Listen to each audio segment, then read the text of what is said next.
everyone. Welcome back to Beyond the Veil Tarot and Astrology. My name is Candice Marie. Thanks for joining me. Back at it. Happy February, or almost February for those of you guys who are watching in January. This is going to be the February 2023 horoscopes for all of the 12 zodiac signs. And I'm excited to get into what this month is going to be bringing up for everybody. A little bit of calmer time in the cosmos, thankfully. But we are coming to that midpoint season. Aquarius season is going to be the midpoints from the eclipses that we had in the fall of 2022, and also ushering us into the changes that are going to be happening in the next set of eclipses starting in April and May of this year. So let's go ahead and get into the horoscopes. Just a little bit of information for you guys, just some offerings that I have for the month ahead. Just want to let you guys know we've seen so much growth in the channel. Big thank you to all of my members and subscribers. I am blown away with just how many views the horoscopes are getting. I'm kind of glad that I stuck with it in this last year. If you're new to my channel, please make sure that you are subscribed. You can click the button below, equally giving me a thumbs up or leaving me a comment, even coming back later in the month of February and leaving me comments on how the month played out for you is super helpful. And if you really like my content, I have tons of other stuff. I do Sunday videos where I talk about the astrology and the astro weather for the week ahead. We do new and full moon reports and much, much more. You can support my channel by joining my membership. So if you guys want to do that, there's 3 different levels that you can get in on there. And the more support that I get, the more content I can keep putting out. I have goals for being able to still bring affordable or free webinars to the channel. I also want to start doing continuing education where I can start teaching what signs through houses mean, what planets through houses mean, and aspects. So the more support I get, the more I can start kind of rolling on that, probably in March or April. That's when I'm planning on putting that stuff out on the channel. Hoping to go from 4 videos a week to 5. So it's a little bit of a stretch, but let's see if we can do it. You can also always join me for tarot or astrology readings. I have them on Friday nights on my YouTube channel. You can catch me here Fridays at 5 p.m. Pacific time, 8 p.m. Eastern. We alternate every other week, and one week we do tarot, one week we do astrology. It's a great way to jump in and get a mini reading at an affordable rate. For those of you guys who don't want to wait for a full session, it's also fun to hang out and learn and just kick it in the chat and say hello. But you guys can always find that link on the community tab. So I usually put it out usually Wednesday, Thursday. So those of you guys who want to sign up in advance to ensure that you get a spot in the queue, you can do that. New on the channel, it's not out yet, but look for my Chiron webinar that will be coming out at the end of February this month. I'm planning on putting it out somewhere around like the 3rd or the 4th week. I'm still kind of putting it together, but my intention is to put something together for Chiron. As many of you guys know, Jupiter's in Aries. Jupiter will be coming into conjunction with Chiron here in just a few short weeks. And it is all going to be about healing the self, healing our inner wounds, being able to tend to those wounds. And I would like to be able to put something together that's going to be a bit of like some journaling prompts, some meditation, and some insight as to how this is going to be affecting each and every one of the 12 signs that will be coming out. And I'll be putting that on my website later this month in February. If you want to learn with me, if you like my style of reading tarot or astrology, you should check out my beginners astrology or tarot courses. They're on my website for sale. So you can go to www.beyondtheveiltarot.com and take a look at what I've got.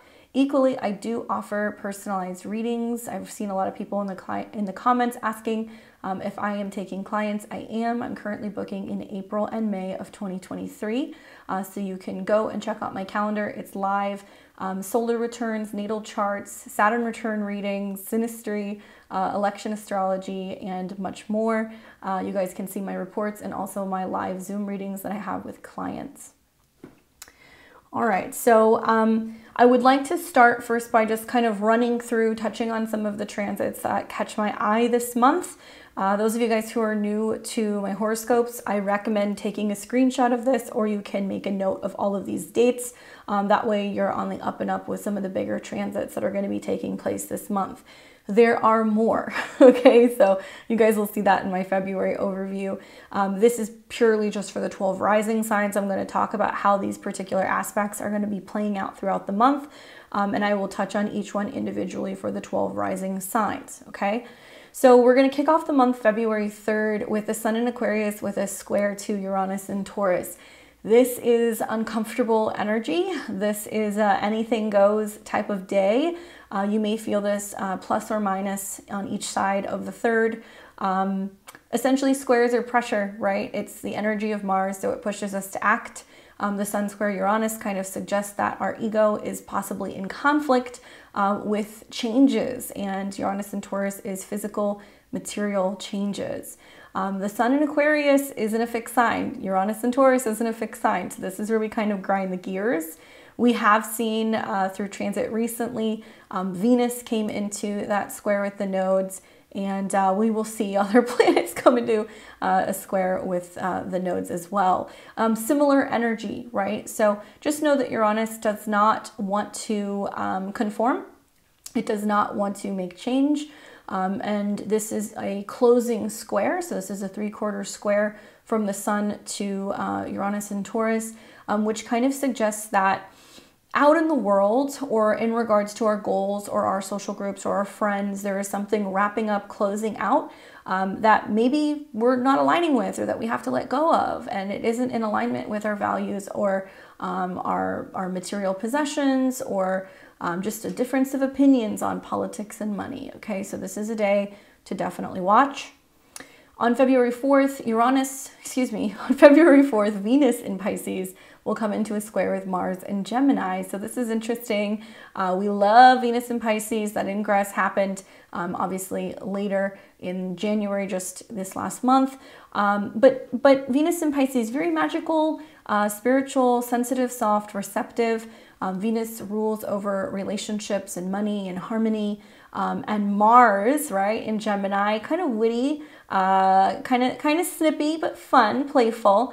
So we've got the lovers, Venus and Mars, which is about warriors and passion and desire, also in friction. So I'm actually okay with this transit. I kind of feel like it's a play hard to get kind of day. There can be some teasing, but lots of room for chemistry and sparks, and just drawing people in with a little bit of competitiveness. This particularly interests me because also Venus rules the North Node and Mars rules the South Node. So we are seeing some friction between the past and the future, making their way hopefully into making changes that usher us into the future. These are immutable signs too. So if you happen to be a mutable sign, you might feel this a little bit more strongly. Equally, I would say, being that Venus is also coming into this closing aspect, this kind of suggests that it's important to let love lead. There is a need to learn to let some things go, or we may be willing to kind of bite our tongue or smooth things over or make sacrifices in relationships or finances to kind of better get along. But nevertheless, it's not a terrible transit. February 9th, we will see Mercury conjunct Pluto in Capricorn. This is definitely a transit I've been waiting to see. As many of you guys know, Mercury has recently been retrograde in the sign of Capricorn, and it stopped short of coming into conjunction with Pluto. Pluto is moving up to the later degrees this month. This is something I'm going to keep driving home, and I'll talk about it for all 12 signs.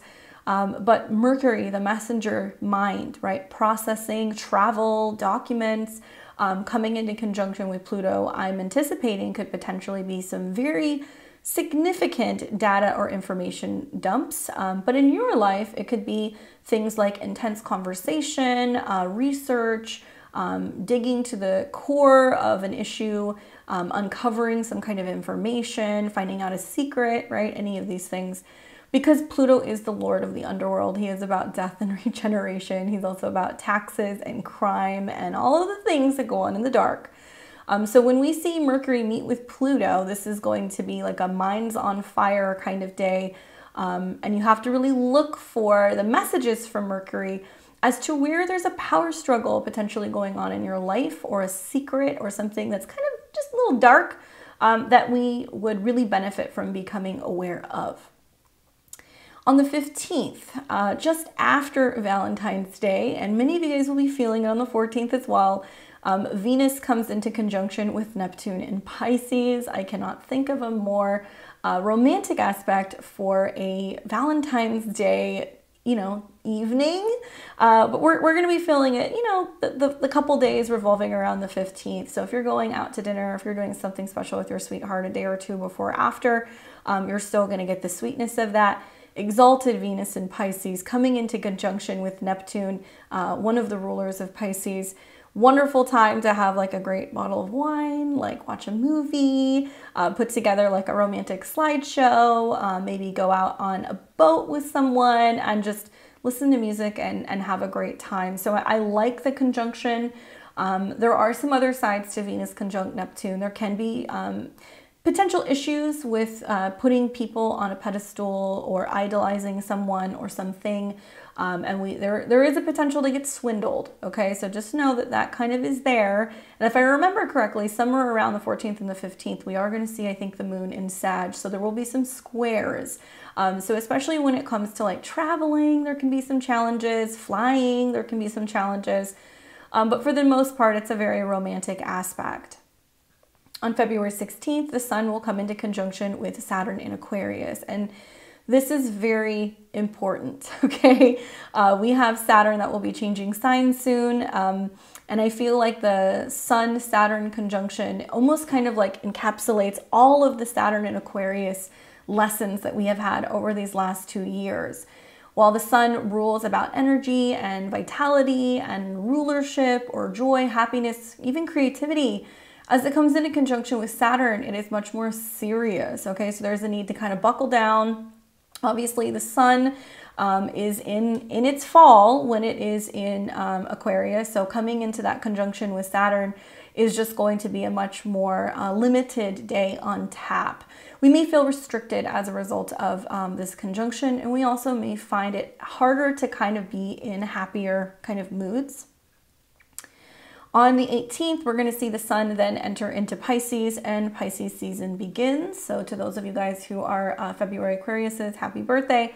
And to those of you guys who are February Pisces, happy birthday.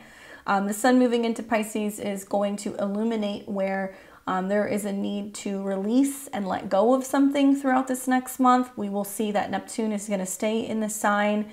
We are also going to watch Saturn ingress pretty soon into Pisces as well. Just pay attention to where Pisces is in your chart. There can be a sense of needing to be more sensitive, more empathic, more emotional, but also like releasing and like letting something go, okay? It does also give us more sensitive and receptive and creative or romantic vibes too with the sun going through Pisces. Now on the 20th, then we have Venus leaving her exalted placement of Pisces and moving into the cardinal fire sign of Aries. So this is going to be like Venus trading all of her pearls and her luscious locks for like thigh-high red leather boots. And yeah, she moves into Aries. So that's going to be a significant shift. We're going to feel that, especially important to watch where Venus is going because she is connected to the North Node. So if you happen to have a Aries sun, moon, and rising, it's great news for you. If you happen to have your natal Venus in Aries, you're getting ready to have a Venus return. But Venus traditionally is a lot easier placed if she is in Taurus or Libra or Pisces. So as she moves into Aries, it's almost like the goddess is putting on her armor, right? So she's going to get a little bit more feisty. She's going to be a little bit more masculine. She's going to be a little bit more sassy. On February 22nd, Mercury in Aquarius will trine Mars in Gemini, and this is a day where Mercury is really working in harmony with Mars. Information's flying, we're motivated, we're going places, we're finishing tasks, we're literally traveling, we're sharing information. This is a really great day to get things done, okay? Give or take a couple days on each side. But when the mind is in harmony with Mars, and finally we have Mercury out of retrograde, finally we have Mars direct, we can get things done. And I think you guys are really going to start to feel the momentum as we get closer to the end of March, going into April, of just the speed of life just like really picking up, okay? So moons for this month, we're going to be having a full moon that will be in Leo. That's going to be on February 5th, and that'll be a full moon at 16 degrees. Interesting day, guys, because this is going to be a full moon that is ruled by the sun, and the sun and the moon are in opposition, and they are in a square to Uranus. So we got a video coming up on that pretty soon. If you're watching this in February, it's already out. But that's going to be a really rock and roll, sock 'em bop 'em type of moon. Get ready for that. Also a series of full moons that we've been seeing at 16 degrees. So that degree just keeps repeating. February 20th, we're going to have a new moon in Pisces. This will be a fresh start. We're planting new seeds. And this is going to be at 1 degrees of Pisces. So it's the very early degrees of Pisces. We will see in the coming weeks and months ahead, as Saturn ingresses into the sign of Pisces in March, Saturn will cross this degree. So I want everybody to take a look at where Pisces is in their chart. You should know because Saturn's getting ready to move, but very, very, very important new moon for planting new seeds. As Saturn comes into conjunction with that throughout this year several times, it'll reinforce whatever your dreams are, whatever intentions you're setting for your vision, what you're hoping to also release or let go. It depends on where Pisces is in your chart. Now, ingresses for the month, obviously, like I said, we are going to see several. February 11th, Mercury enters into the fixed air sign of Aquarius. Gets weird, gets wacky. There's definitely going to be lots of more conspiracy things coming up. And if you guys look in the transits in the future, you'll see right when Mercury is getting ready to change signs and move into Pisces, it comes into conjunction with Saturn at 29 degrees. So I'm really curious about what is going to play out through the Mercury in Aquarius transit. Obviously, Mercury in an air sign is going to be more intellectual, sharing of information, including anything in regards to data, especially with the internet. So we might hear more about the internet and just groups of people who are sharing information more freely. On February 18th, like I said, the sun enters Pisces, so it's going to be the beginning of Pisces season. And as many of you guys know, that is the 12th sign in the zodiac. So we are wrapping up February going into March, and we are going to be preparing pretty soon for what will be March, the astrological new year, the sun's ingress into Aries. So for many of you guys who feel like you didn't get a jump start on your New Year's resolutions, don't beat yourself up. Really look forward to that new moon that will be taking place in Aries right around the time the sun is ingressing. We will have a new moon in Aries at, I think it's 0 degrees, 0 or 1 degrees. And then we're going to have a solar eclipse at 29. So we've got a black moon, which just basically means we're getting lots of fresh starts come the turn of the astrological new year. On the 20th, like I said, Venus enters the sign of Aries. And just as a side note, both Pluto and Saturn will reach 29 degrees this month. It's like the volume gets turned up really, really loud. When a planet is at the 29th degree, it is seen as like a Saturn degree. It is about karma. It is about structure. It is about sometimes intensity. There can be a sense of that sign really showing you what it's been building towards throughout its cycle, okay? So we've had Pluto in Capricorn for 20 years, almost 20 years by the time it's all finished and done. Well, 2008, so I'm trying to math, but I can't. But since 2008, it's been there. Pluto won't fully move into Aquarius and stay there until closer to the latter part of 2024, going into 2025. But nevertheless, 29 degrees of Pluto is the most change, the most transformation. In Capricorn, the most control. So you guys can kind of fill in the blanks with that. You want to take a look at where Capricorn is in your chart. That 29 degrees is like Pluto going, are you going to let this go? Or let me show you what I've totally changed and transformed in your life.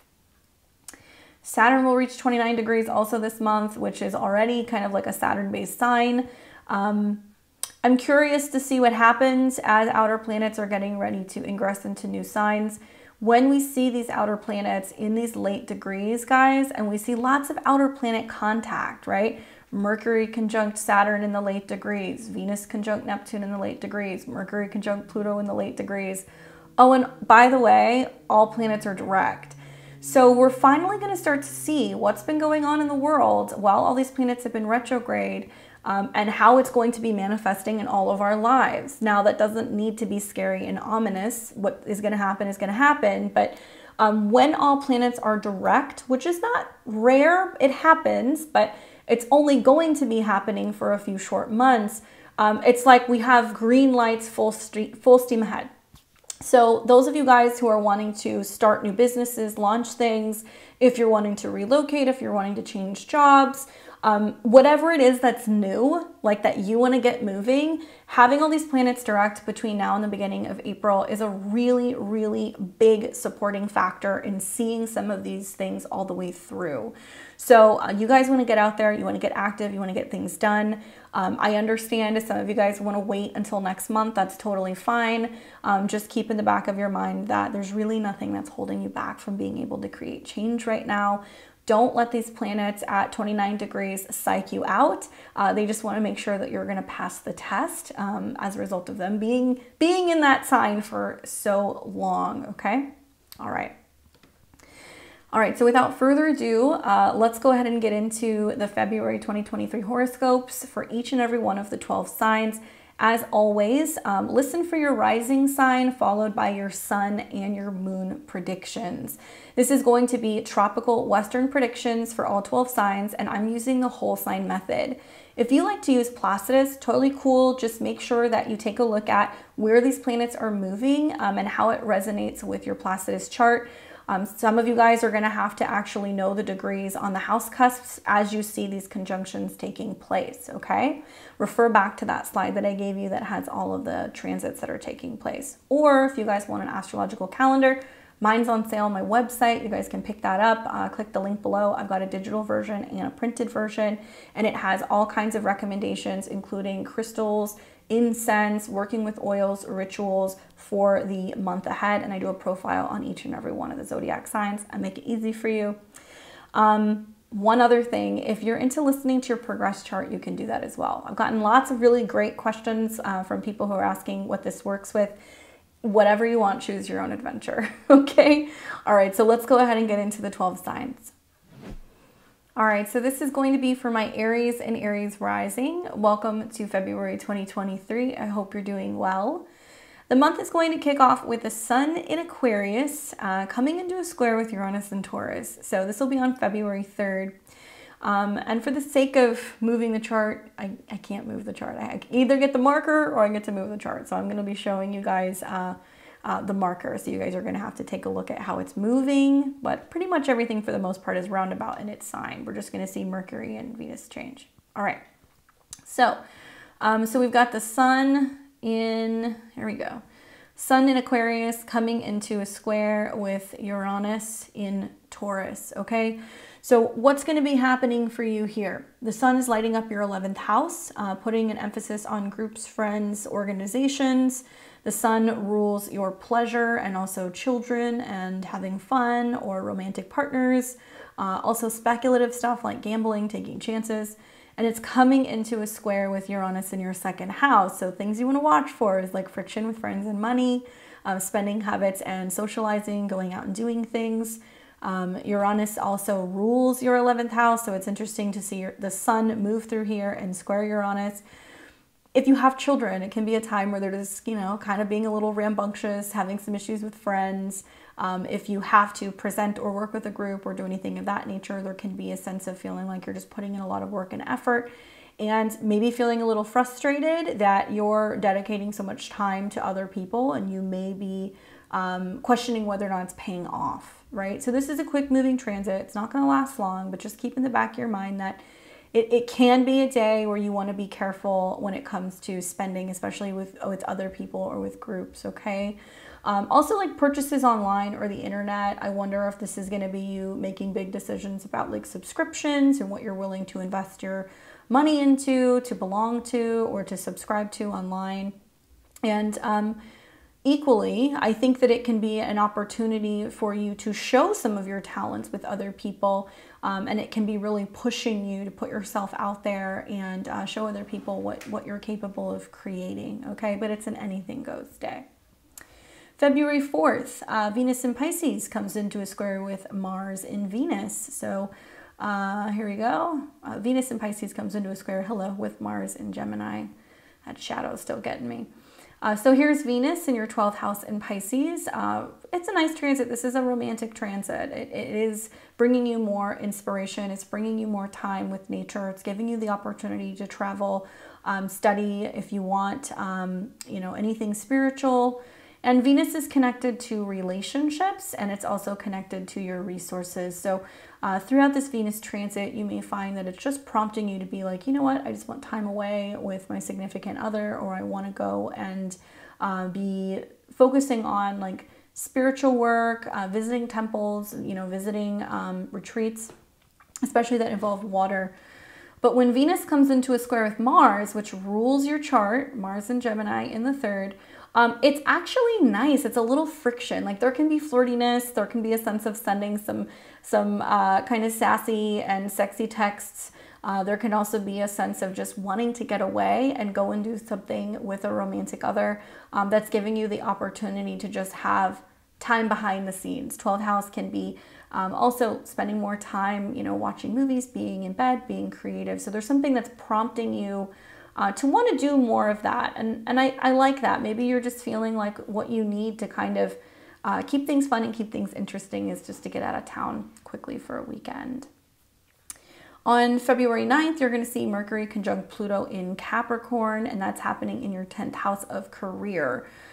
Well, you want to watch for communication at work. There can definitely be some power struggles with bosses, power struggles with coworkers. There can be a sense of people getting kind of difficult when it comes to timelines and responsibility at work. Mercury deals with communication for you, also traveling, trips, emails, text messages, meetings. It also rules your 6th house, which deals with your routine and your office space and communication. So you may get a challenging bit of feedback from a boss. There may be conversations with other employees or other coworkers that are just kind of intense. So just watch for that. It is a quick moving transit, but nevertheless, with that coming into conjunction with Pluto, I anticipate that some of you guys are going to have conversations with superiors about what's changing at work, schedules. There could be layoffs. There could also potentially be challenges in regards to budgeting. Okay, so watch for that. On February 15th, we're going to have Venus coming into conjunction with Neptune in Pisces. So we've got super Neptunian kind of energy. Once again, Venus is connected to relationships and stability and money and resources. On one hand, it can be a time where a significant other surprises you with just a really beautiful gift, something very sensitive, very sentimental. It can be a beautiful picture, it can be a piece of jewelry, it could be a trip, it could be a boat ride. But it also can be a time where you can get fleeced a little bit when it comes to your investments. You want to be very careful because Venus does rule other people, and it's going to come into conjunction right around 24 degrees. So that can be somebody who promises you something that they cannot fulfill. That can also potentially be somebody who you thought you had a connection to that just vanishes, especially if you're taking up with people in a private manner or something that needs to be kind of kept behind closed doors, or possibly even something that is wrapping up, because the 12th house is where things kind of go to kind of finish out. The relationships that aren't working will become very clear as a result of feeling like you're being left unfulfilled, or that somebody doesn't rise to the occasion, or that somebody ghosts or they don't show up. It has nothing to do with Valentine's Day, but some of you guys may be basing Valentine's Day or using Valentine's Day as a way to kind of go, let me see if they are going to do something. Let me see if they remember, and if they make plans or if they do something. I'm not saying they have to, but because of the transits, you might do that. On February 16th, we're going to see the Sun come into conjunction with Saturn, and that'll be taking place in your 11th house of friendships. I feel, because Saturn is a defining energy, that there can be a sense around this conjunction taking place on the 16th, that there is like a line in the sand that's drawn in a friendship or a relationship. And you're like, I don't know if I feel like I can be friends with this person anymore, or I don't feel like I can continue to be a part of this group or this club anymore. That could be something else that happens. You may feel like it's too much work, you know, maintaining a collaborative group. It may be too challenging for you also to be leading a group. It's a day where it's going to feel a little bit heavier, okay? Especially when it comes to not getting joy or pleasure out of some of the same kind of socializing things that you used to. Also, a friend might be in need of some assistance. They might ask you for help. They might ask you for a recommendation or a referral for work. That can also happen. And that's not a bad thing, but definitely I feel like the Sun-Saturn is kind of suggesting that it may feel burdensome to deal with something in regards to an obligation socially. Saturn's connected to your 10th house of career as well. And so I'm wondering, for those of you guys who are really ready to make a change with your career, if you are getting some feedback at work, or you're hearing that your company is going to be changing, or that there's going to be layoffs going on, some of you guys may go, I'm Jerry Maguire my way out of here. I'm going to reach out to a friend. Let's start our own thing. Let's start our own business. Or, you know, I finally gave notice. I'm finally now launching my own thing. So it doesn't have to be bad. This can be kind of the grand finale of realizing, okay, you know, it's time for me to really kind of spread my wings and move on to the next big adventure. On the 18th of the month, we are going to see the sun then enter into Pisces. So the sun is going to move into your 12th house. Still kind of romantic, okay? So you've got Venus and Neptune that's still hanging out there. This makes me feel like this is a wrapping things up period for you, Aries, okay? As the sun's going into Pisces, planets are in your 12th house. You're preparing for your birthday, or you're preparing as an Aries rising for the sun to go over your ascendant, and you're starting fresh or starting brand new next month. So there can be a sense of feeling a little bit more private, a little bit more in your head. You may need more time for rest. You may need more time to sleep in. You might be feeling like I need to meditate. Equally, the 12th house does talk about our hidden talents. So I wonder, are you spending time in a back room? Are you working on videos or filming? Are you practicing something? Are you getting into the arts or acting or theater or drama? Are you watching a lot of your favorite shows and movies? You know, that's possible too with the sun going through the 12th house.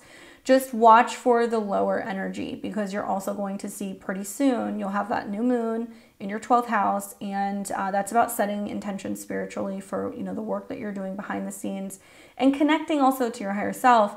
And then Saturn will go into your 12th house. Now, many of you guys are committing to just doing a lot of work behind the scenes over the next couple of years, and you're just like, you know, putting your nose to the grindstone and you're just getting it done. So private offices, private spaces may be something that you need as well. On the 20th of the month, we're going to see Venus leave Pisces and go into Aries. So it's going to move into your sign. So it doesn't matter if you're a sun, moon, or rising, it's going to be beneficial for you, because Venus brings sugar, she brings sweetness. Venus moving through your ascendant, if you're an Aries rising, is great for haircuts and new clothing, and showing your physique and being able to just feel like you're radiating, right? You're bringing more love to you. Now, part of that is because Venus rules your 7th house, so other people might look at you and go, whoa, I'm really noticing, you know, how you're looking. You're looking awfully lovely today. But also because Venus is going to get close to Jupiter. Now, that's going to be down the road. You're going to get that closer to the beginning of March. But nevertheless, that sitting in your sign or sitting on your ascendant is rather lovely, but it's also about self-love, right? Taking care of the self and the ways that you're showing love and compassion for yourself. Venus ruling your 2nd house also makes me feel like people might be complimenting you on your style. They might be complimenting you on something that you have purchased that you're wearing. They may notice that you're just making more of an effort. You're investing in yourself more. There can also be a sense of you just wanting to kind of indulge a little bit more with other people, because Venus going through your sign makes you want to spend money. And you'll see that as it goes through Aries, and also as it goes through your 2nd house. So you got a nice little run here. And then last but not least, we're going to see on February 22nd, Mercury in the sign of Aquarius. So by this time, Mercury will have moved into Aquarius. Mercury will be in your 11th house here, really bringing more attention to your social connections, your networks. You might just notice that there's more meetings with friends, you're planning things, maybe you're trying to go on a trip, maybe you're just having a lot of phone calls, maybe trying to arrange your schedule in a way where you can connect with other people.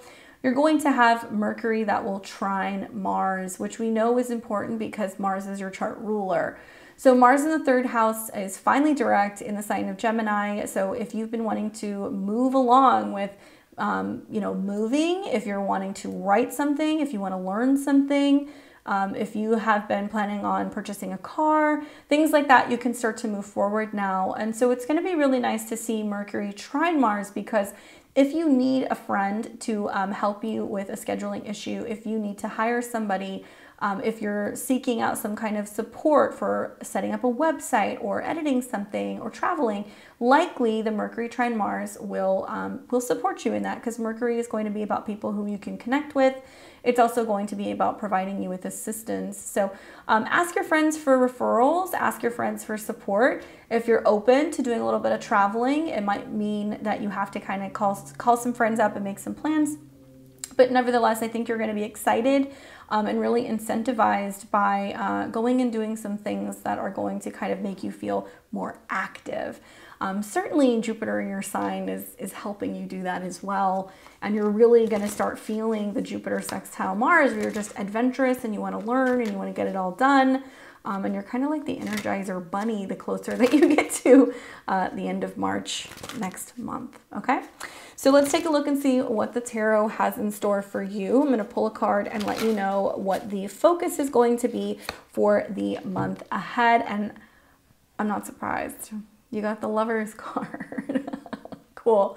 I love this deck. Those of you guys who always ask me what decks I'm working with, this is the Romantic Victorian deck. This is my favorite deck from Baba Studios. I think this is the 3rd edition. I have a couple of these. But this one has 2 Lovers cards in this deck. And so the way that I see this for you is just like feeling like very passionate, very enthusiastic about love, about life, about experiences. And there may be a sense of you just really feeling like you need more affection, you need more love, you need more action, you're going after it. It can be talking about you going back and forth with another person, feeling very inspired. It can also talk about divine union, so connecting with somebody very significantly. And guess what? That somebody does not have to be another person. It can be you, right? Jupiter's in your sign, Venus is moving into your sign. So it's like the more that you're focusing on loving yourself, if you are not looking for a relationship, you may find that that is the missing piece. It's like something clicks. But equally, I feel like with Venus in your sign and Jupiter in your sign, it's going to be hard for people not to notice you. They're going to notice you more this month. And so people may be kind of, reaching out to you and being a little bit more forward in terms of wanting to connect with you and wanting to spend time with you, take you out, these kinds of things. But it's also a period of just focusing on what you're most passionate about and following that, because there's going to be choices. There's going to be options this month. You're going to realize that the month of February and March, it's kind of like the dessert cart. There's a little bit of being able to sample whatever it is that you want. Everything looks good. The question is, what are you going to go for? Okay. Good luck, Aries. Now we've got our Taurus and Taurus risings. Welcome, Taurus, to February of 2023. I hope you are well. We're going to kick off the month with the 3rd of February, where we see the Sun in Aquarius moving through your 10th house of career, shining a light on what you're doing out in the world, your responsibility, your role. But the Sun is connected to your 4th house, so it can be your role as a parent, your role as a business owner, your role as a landlord, your responsibility for a parent. Okay, responsibility is a key theme for you throughout these transits, the first half of the month, as we see planets coming into close contact with Saturn. Okay, so Sun in the 10th house, making this square to your sign makes me feel like, Taurus, this is a day to be very careful with authority figures. Okay, it doesn't matter if it's the cop in, the cop car in the street who pulls you over. It doesn't matter if it's your boss at work, if it's a parent, if it doesn't matter. You don't want to go toe-to-toe this day when you have the sun in a square to Uranus in your sign. Why? Well, first of all, they're going to run the show, okay? So whoever it is, they're going to tell you what's up. And they may air some of your laundry, your private laundry, especially in regards to your family relationships. There can be a sense of somebody coming forward and kind of giving you a hard time about whether or not you're keeping balance in your life. And they may challenge you because the sun is going to square Uranus, which is going to make you want to light up like a Christmas tree. You will not do well with the square because it does represent you feeling dominated or your authority is being challenged. And also just your independence with Uranus in your sign. So it's kind of like a firecracker day, a couple days on each side actually. Look back to when throughout the last 2 years, Saturn's been in a square with Uranus. So you really want to break free from feeling restricted with your career.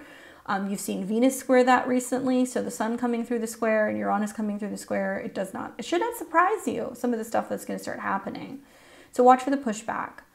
On the 4th of February, we're going to see Venus in Pisces square Mars in Gemini. So we've got Venus moving through your 11th house, bringing sweetness, parties, gatherings, socializing, invitations with your friends, right? So Venus rules your chart. So this is a transit that you may feel more so. Venus exalted in Pisces, I like it. And Venus is coming into a square with Mars in your 2nd house. Okay, so Mars rules your relationships. So if you're in a relationship, if you're married, if you're partnered, if you have a business partner, if you have clients, that going through your 2nd house has been retrograde for a while. That does suggest that you've been going through this process of what relationships are worth investing in, which ones are not worth investing in. And now we have Venus in your friend sector coming into a square with Mars. So I get the impression it can be a situation where you are wanting to socialize and wanting to spend more or wanting to do more for somebody else, or maybe a sense of wanting to go over the top, indulging more, right? And Mars in the 2nd house is spending a little bit more money on a trip, spending money on a gadget, spending money on a method of transportation. Maybe you're spending more and you're splurging and kind of upgrading your travel plans, and you're, going like luxury or something. I could see that. This is not a bad square, okay? So there can be some friction with other people, especially female friends. That is possible, especially when it comes to just like possession. So somebody who may potentially want something that you have. Oh, I really want you to come. I really want you to be there. Or sell me this thing. I really want it. And they're pushing you, and you're like trying to kind of be nice about it. There can be some tension with friends and money, but it's not the end of the world. And for the most part, I really feel like it's like you're spending a little bit more, but it's worth it because you're really enjoying the experience that you're having. And worst case scenario, and this is not worst case scenario, this is probably best case scenario for you, Taurus, but a little sexy friction is kind of going on here because it makes me feel like you're being loved, you're being celebrated by other people, and maybe you're feeling the need to spend a little bit more on your appearance. Maybe that could be something else that you're doing because you know that you're going to an event. All right, so enjoy that. On February 9th, we're going to see Mercury come into a conjunction with Pluto, and that's going to be in Capricorn in your 9th house. So this is going to be happening in an earth sign, okay? So it's a sister sign, especially if you have any Taurus placements around 27 to 29 degrees. You're going to feel this more strongly in the form of a trine. Now, when Mercury and Pluto come together, the mind, right, is really on fire and ablaze with some kind of information. But in your astrology, Pluto rules your house of relationships, so it rules others. And Mercury rules your 5th house of children and creativity and the 2nd house of possessions. Okay, so what does this mean? Perhaps there's something going on where a romantic partner or a business partner or a client is really pushing you to travel, or they're saying, hey, we need to make plans, or we need to get to the bottom of working all of this stuff out in terms of coming and going, especially if you're planning a trip. There can be a sense of you talking to a counselor or a therapist or a guru that provides some really profound, deep insight in terms of what's going to make you happy. If you are in the realm of teaching or educating, it can be a breakthrough day for research. It may be a time where you realize what you really believe in, right? What's the bigger picture in regards of life? And this can involve love. This can involve creativity. This can involve children. I also get the feeling that there can be a sense of you possibly talking to people who can aid you with like a marketing strategy or a campaign strategy. If you're looking to publish a book, talking to somebody who can kind of really help you and support you through the process of really putting some of your ideas to work in a very powerful way. Okay, so it'll play out differently for all of you guys. On the 15th of February, we're going to see Venus and Neptune come into conjunction in your 11th house. So your first house lord, this is about you, your appearance, your body, and Neptune, which is about your goals, socializing, having fun. I'm wondering, is Valentine's Day spent with friends? Are you going to be going and having a fun adventure on the beach or on a boat? Are you going to a party? Are you going to a romantic dinner? There's going to be other people around. There's going to be an opportunity for you to really have a lot of fun. There could also be just wonderful atmosphere, great music, great food, things like that that are taking place. I like this for you because I feel like it's also about your goals or your dreams coming true. So outside of relationships, there is a sense of really being loved and being celebrated by a group of people, and really being seen as somebody who is also very generous or very sensitive, sentimental. There can be a sense of you working and doing some kind of work also with like nonprofit or give back, right? Because that could be the Neptune aspect as well. Being that you're a Venus ruled chart, you will feel this very strongly. If you're single and you're looking to mingle, get out there. You would meet somebody, you could meet somebody through a friend, you could get set up by a female friend. It could be a blind date because it's Neptune, and something that you don't see coming, okay? Then on the 16th, we're going to see the sun in conjunction to Saturn in Aquarius. So like I said, for all of the signs, you're going to feel this very strongly because this is kind of wrapping up and encapsulating everything in regards to the Saturn transit. For the last 2+ years, Saturn has been in your 10th house of career, working you to the bone. I know, I've seen my Taurus and Taurus risings do this. It's about really finally having some sense of accomplishment, okay? And so accomplishment is going to be seen differently by everyone. For some of you guys, it's I'm giving my notice, I'm done, I'm retiring. For other people, it's going to be look at what I built, look at my empire. For others, it's going to be, oh my gosh, I'm going to be a parent because it is connected to the 10th house. Excuse me, the 4th and the 10th house. The truth is that this can also be a day where there is some sense of dealing with a karmic situation involving a boss or involving a parent, because you've got the 4th and the 10th house aspect kind of lit up.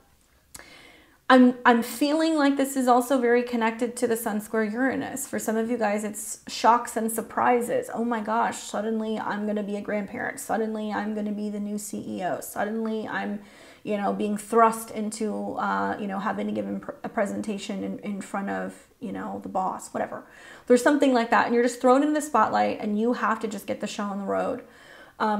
Being recognized also, I think, with the Sun conjunct Saturn for being a teacher, for being a guru, for being an author, for being published. There is some sense of finally seeing that recognition. The Sun is going to shine a light on Saturn in terms of what you have built. If you're not happy with what happens as a result of this transit, then it's about you kind of going like, this is not the life I want to live, and I'm sacrificing too much of my professional life for my home life, or vice versa, okay? On the 18th of February, we are going to see the sun then enter into Pisces, and it'll leave your career zone and it's going to go into your 11th house of friends, goals, associations, networking, going to parties. And I like this because I feel like it's a nice reprieve from all of the work you've been putting into your 10th house of career. I liken the 11th house to like the party that we have on Friday night after working all week. If you want to socialize more, if you want to connect with friends, if you're wanting to join new groups, equally, you may have friends that are coming to visit you because the sun rules your 4th house. So there can be plans to, return back home and visit your hometown friends, or people are calling you saying, we're going to be in town, we want to come and visit you. Having good times with family who may be coming to visit you as well. It looks like it's going to be a joyous occasion. It'll be all month long. You already see that Venus and Neptune are there as well. So I think that there can be opportunities to go to like art galleries with others and movie screenings, and just connecting with other people that may be more spiritual, right? They might be like even a little bit more bohemian with Pisces being there. And these are people who are different, but it is also going to be something that is very exciting because you're going to realize that with the sextiles between the sun and also Venus to the North Node and Uranus in your sign, there is a sense of being like, wow, I like this. It's different. I enjoy kind of being around these groups. It's allowing me to kind of fly my freak flag and do my own thing. So I really like that. On the 20th of February, Venus is going to change signs. So she will leave her exaltation in Pisces in your 11th house where you've been partying it up. She's going to move into your 12th house and it'll be in Aries. So this is important because Venus rules your sign. Venus isn't too thrilled being in the sign of Aries. That's the truth. And I think Venus going into the 12th house and just knowing that Venus will conjunct Jupiter, she will also come into conjunction with Chiron. Not the easiest aspects that we're going to see Venus go through. You want to pay attention because I think Venus going into Aries and entering into your 12th house is going to give you an indication of what romantic karma you're clearing up.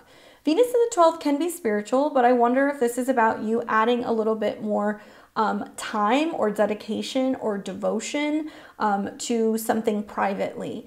If you are invested in, wow, it can be a lot of things. Nonprofit, anything that gives back, anything in regards to donation, dedication, working with people in other countries or in other cultures. This can also be about just being more involved in spiritual or religious groups, especially like shamanic stuff, because that's Aries. I don't know. We'll see how this plays out. But Venus going through the 12th house is definitely a sense of wrapping things up. Now, Venus doesn't just rule you and your body. It also rules your 6th house. So if you need to go to a hospital, if you need to go and see a specialist, if you need to go and get a detox, if you need to go to sobriety meetings, if it's time for you to finally get a health screening, these can be things that you can do. Some of you may join private health clubs or health spas, and I think that's a great way to utilize this as a means to really kind of heal and do it privately. I would encourage all of you guys to like go to either a private gym, go for a run by yourself, really focus on integrating Jupiter as well, because Jupiter is going to be spirituality with your fitness. You may enjoy working out alone, but also consider like infrared saunas. That can be really good to just really kind of help with healing and detoxification as Venus goes through the 12th house. You'll see in the weeks ahead, Venus will leave that sign and go into Taurus, and I think you'll be feeling like renewed. It's kind of the feeling that I'm getting. On the 22nd, we are going to be seeing Mercury in Aquarius trine Mars in Gemini. So we have got Mercury that will leave Capricorn, go into your 10th house. So there's going to be a sense of focusing on creative projects, responsibilities as a parent, managing your resources, managing your investments, and just lots of business meetings and phone calls and getting back to people with Mercury in the 10th house. As it comes into a trine with Mars, to me, it seems like you're having conversations with partners or maybe clients about productivity, about making money, spending money, and contracts, right? Mars in Gemini can be about contracts, talking about, okay, gearing up. What are we going to sell? How are we going to spend things? What are our goals going to be in terms of our finances for this year?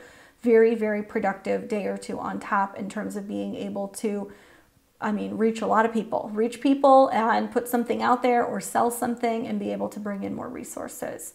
As a side note, for all of the 12 signs, I'm going to keep repeating myself, Pluto and Saturn will reach 29 degrees this month. So you're going to see Pluto at 29 degrees in your 9th house, which is really wrapping up a huge shift in regards to your belief system.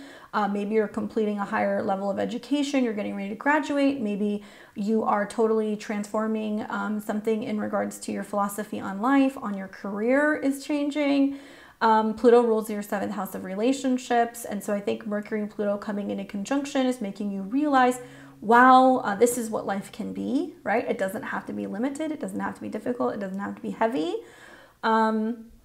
Equally, we're going to see Saturn hit 29 degrees as well this month, and that'll be in your 10th house. So it's interesting, wrapping up lessons of the 9th house, Pluto goes into the 10th, totally making your career go big time. Saturn leaves 29 degrees of Aquarius in your 10th house, where you have felt like you have just been doing all the work, all the manual labor, right, for the last 2.5 years. Then it moves into your 11th house of goals and friends and associations. So it's going to be interesting to see these ingresses. Really pay attention to what's going on with your 9th and your 10th house. You're wrapping up several years of just working through it. Okay, it's going to be big for you, Taurus. Go and watch, if you haven't already, my 2023, and I talk about some of these transits for you guys.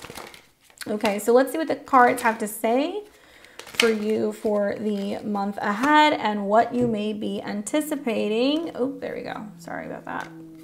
Okay, pulled the face card. So we've got the 9 of Cups. Hello. Getting what you want, wishes and desires. This is the yes card. You know, in a reading, when I pull this card, I always tell a client, this is like, yep, you're going to get it. It's going to happen. What you've been wishing for, what you've been hoping for, what you've been manifesting is going to come into reality. My Tauruses, Jupiter's hanging out in your 12th house for a little bit longer. It won't be until closer to May, when Jupiter goes into your sign, that what you have been manifesting, the goals, the dreams, the networks, the money, the shifts in your career, it will come into full bloom. But it's important for you to have faith. It's important for you to focus on manifestation, and give yourself time to really reflect on this before it can come into fruition. So it's coming. Can be like 9 weeks before that happens. And it makes sense because that's right around the time a lot of these transits are getting ready to kind of hit, and you're going to see that there is a lot of attention on you with Jupiter on your ascendant. A lot of people want to talk to you. You're going to have to socialize more. You're going to find that there is an opportunity for you to help people change and transform in some profound way. And Pluto's going to just totally light up your 10th house. So yes, your dreams are coming true. I think it's just a matter of really focusing on what is it that you want? What is it that you want? Think about that. Saturn's going to have you get really serious about your goals. Good luck. All right, so now we have Gemini and Gemini rising. What's up, Gemini? Hopefully you're doing well. We are going to start the month off of February with February the 3rd, when the sun in Aquarius comes into a square with Uranus and Taurus. So we've got the sun moving through your sister sign of Aquarius, fellow air sign. You're going to see some nice aspects this month between planets in Aquarius and your sun, moon, or rising in the sign of Gemini. So when the sun goes through the 9th house, it's highlighting foreign travel, philosophy, your belief system, publishing, learning, anything in regards to just a higher mind, right?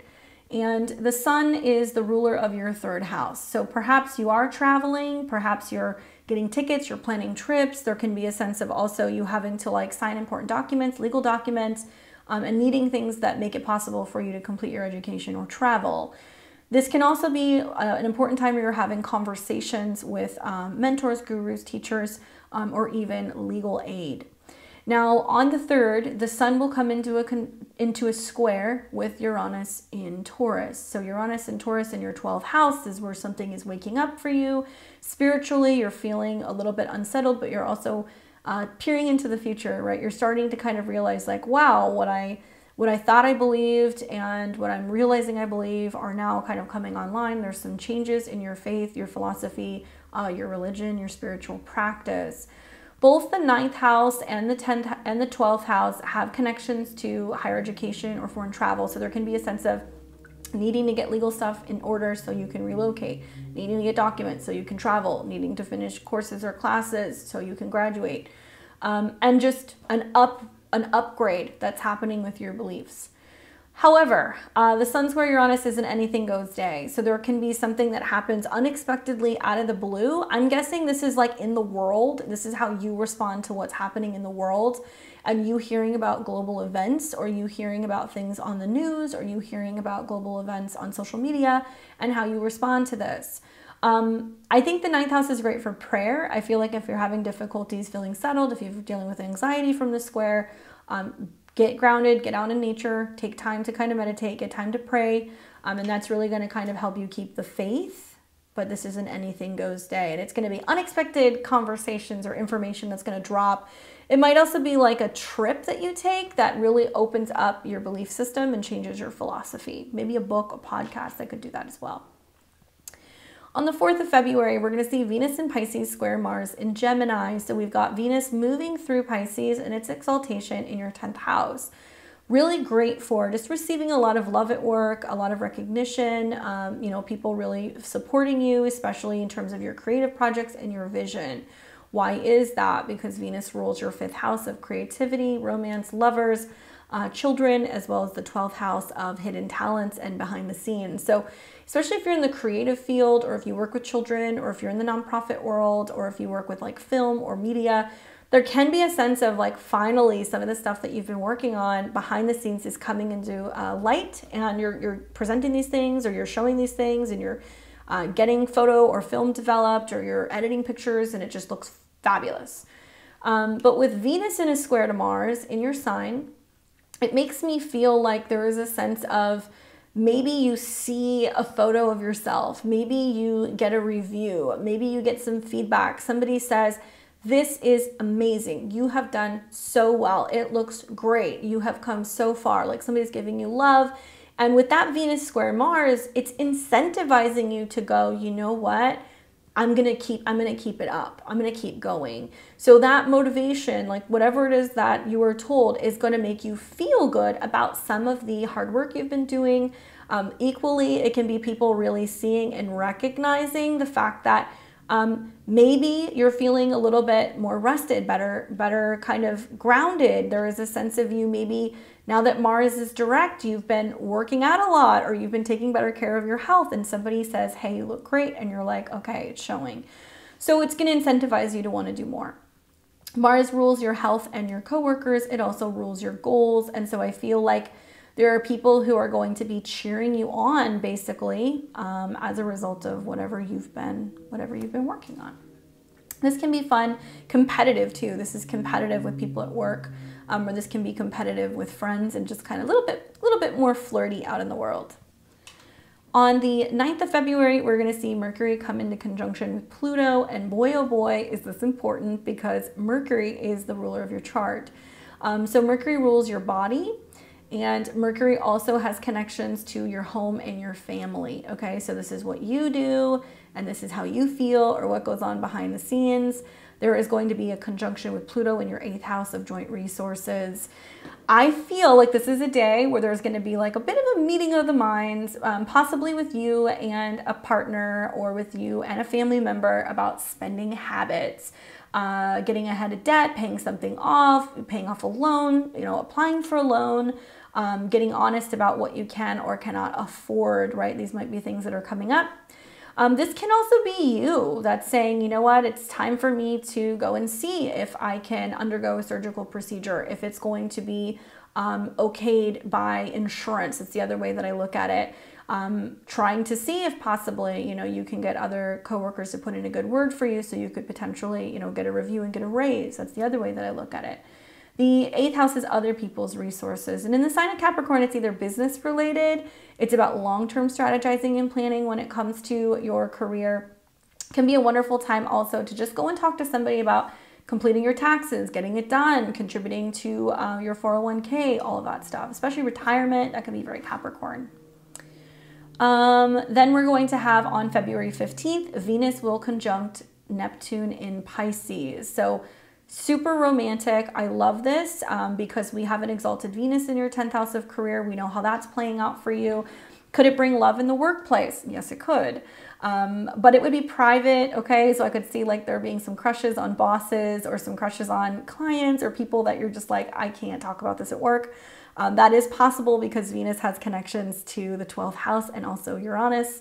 I also see like the Venus-Neptune conjunction as being a time where you're really feeling divinely inspired by what it is that you're doing for work. So there can be this sense of being like, wow, my dreams are coming true. I found my dream job. I've accepted a position in another country. I can finally work as a film producer or director. I'm getting into acting. Maybe you're taking headshots. That's something else that could happen with the Venus-Neptune conjunction. But there is some sense of just really seeing all of the beauty coming through your purpose when it comes to your career. So that's really positive for you. Venus also rules your 5th house. So there can be photos that you put out with you and your family, or you and your children. It can be pictures that you're taking for a creative project. It can be you are going and supporting your child in, you know, their new profession, and you're seeing lots of success there, and you're helping them maybe with that. That's the other way I could look at it. Especially if you're self-employed, this looks really amazing, and it looks like you're kind of like a one-man show, and you're getting recognition for just doing everything. And maybe people don't realize how much work goes on behind the scenes to make it look so effortless, but really it's quite a bit of work. All right, so then we've got Sun coming into conjunction with Saturn in Aquarius. That's going to be on February 16th. So the Sun and Saturn come into conjunction, which is a much more serious, committed, kind of heavy, responsible ridden day. Thankfully, it's in a sister sign. So especially if you have any placements around 26 to 29 degrees of Gemini, you'll experience a trine, so it's very supportive. But for the most part, because the Sun deals with communication, contracts, travel, siblings, maybe even neighbors, coming into conjunction with Saturn, I could see it as being a situation where, like, maybe you have a serious conversation with another person about money owed. Maybe you're consulting with a professional in terms of, you know, how you can pay something off, get out of debt. It can also be a time where you have to talk to an attorney, okay? Or you have to talk to somebody who can give you some kind of aid or some kind of advice. Saturn definitely seems to suggest it's going to cost you. Some of you may be thinking about purchasing life insurance, setting up a will, setting up an advanced care directive. And I know it sounds morbid, but Saturn is connected to your 8th house. So that may come up as well. You may sign these documents. That's very possible. But just responsibility kind of comes up for you this day in terms of handling some of these themes. Then we have on, let's see, February 18th, the Sun is going to enter Pisces. So it's going to leave your 9th house and it's going to move into your 10th house. And it's definitely putting you on the world stage. There's more visibility. You're going to be more focused on work throughout this next month. The Sun is about communication, busy trips, writing, emails, having meetings. There is a sense of you just also using your intuition. I don't think we think about that enough when the Sun goes into Pisces, but really following our intuition when it comes to how we're taking action out in the world. So there can be a sense of you needing to journal more, needing to meditate more, reflect more on how something feels and kind of visualizing how it comes together. And being able to be really present with feeling inspired. That seems to be really important, especially if you have a business that involves writing or podcasting or social media, an online business, things like that, because the Sun does rule your 3rd house. On the 20th of February, we're going to see Venus enter into Aries. So she will leave the 10th house and she will move into the 11th house. Venus rules your 12th house of what's hidden and subconscious, and Venus also rules your 5th house of love affairs and creativity and children. I have a feeling that on one hand, if you're looking to socialize, it's wonderful. You may have the opportunity to have like private little meet and greets with other people. Maybe you get invited to some groups and things that are kind of VIP. I also feel like it can be a great time to go and be out in nature with friends, especially if you want to go hiking or doing group yoga outside. Any fitness and group work can be really great with Venus in your 11th. Venus is going to make some aspects. She's going to conjunct Jupiter at some point and also Chiron. So it's wanting to heal issues in relationships with friends, making you feel more of an incentive to like go and participate and actively try to be a good friend and like be consistent with some of these people or mend relationships that may have broken. I think with Venus being the ruler of your 5th, it's also saying like if you go out and socialize with your friends and you're single and you're looking to meet someone, you might meet someone. Equally, a friend might set you up with someone. Now, you might be going out and doing things with work friends. That's very possible. Or there could be lots of like having to entertain and socialize for work events as well as Jupiter starts to kind of get close to Venus. Venus being the ruler of the 12th house makes me feel like there can be like a little bit of like a romantic, I'm not going to say turbulent, but a challenging situation where it's possible somebody wants to be more than friends. And so there can be like a friend that's interested in you and you're like, I don't know. And you're going back and forth and there can be like a sense of playing hard to get a little bit and not being able to read the situation. That can be happening with Venus in your 11th house as well. On February 22nd, Mercury in Aquarius is going to trine Mars in your sign. So At this point, by the end of the month, Mercury moves into your 9th house. So that's important. You want to really feel when that shift happens. I think that was around February 11th. But Mercury moves into your 9th house. So that's basically saying you are on the move, learning, training, traveling. You are teaching, maybe going and being a part of a group somewhere else. Maybe you're doing some kind of training event somewhere else. Maybe you're going on a retreat. But when it trines Mars, it's basically saying that being around other people is going to incentivize you to want to do more, to want to push harder, to want to follow your dreams, your goals. You're going to be very influenced by your friends throughout these next few months, and you want to surround yourself with people who are active and they're actively taking charge of their life, because it's going to incentivize you to want to do the same. So my advice is really work with February 22nd, give or take a day on each side. I feel like if you reach out to a group, a mentor, a teacher, if you're taking a course or a class, or you're meeting with a group of people, you're going to learn more. It's going to inspire you, and it's going to encourage you to reach out, make new friends with people who are totally different, brand new, but also be more willing to reach for your goals. And as a note, Pluto and Saturn will reach 29 degrees this month. So keep in mind, Pluto will hit 29 degrees in your 8th house, where it's wrapping up years of transforming trauma, fear, joint resources, taxes, especially detoxing, anything in regards to your health, right? So that can be coming up. And we're going to see Saturn hit 29 degrees of Aquarius in your 9th house, where it's been changing your beliefs, changing anything in regards to your education or your strategy, changing the way that you travel. Maybe you have traded one philosophy for another. Maybe you're learning astrology. But when it hits 29 degrees, it's coming into an angle, which means Saturn's getting ready to go into your 10th house soon. So Pluto's going to shift into your 9th, which I think is going to mean that your purpose is changing in some way, as might your religion or your belief system. And Saturn will move into your 10th house, which means you're getting serious about your career. So lots of responsibility is coming for you, Gemini, when it comes to your career. Watch for those 29 degrees. You're going to feel it. Trust me, you're going to feel it. All right, so let's see what the cards say for you.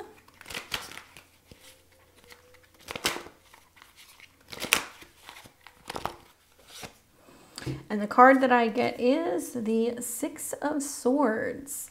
It makes sense. This is kind of being on the move. You know, this can be moving, although that's not super getting activated in your chart. Maybe if you are thinking about moving, likely it's somewhere further away with the conjunction to Saturn. So if you've been going back and forth whether or not you want to move somewhere further away, you might think about this. But I think it's about traveling. I think it's about going somewhere literally or figuratively, kind of moving on to another space.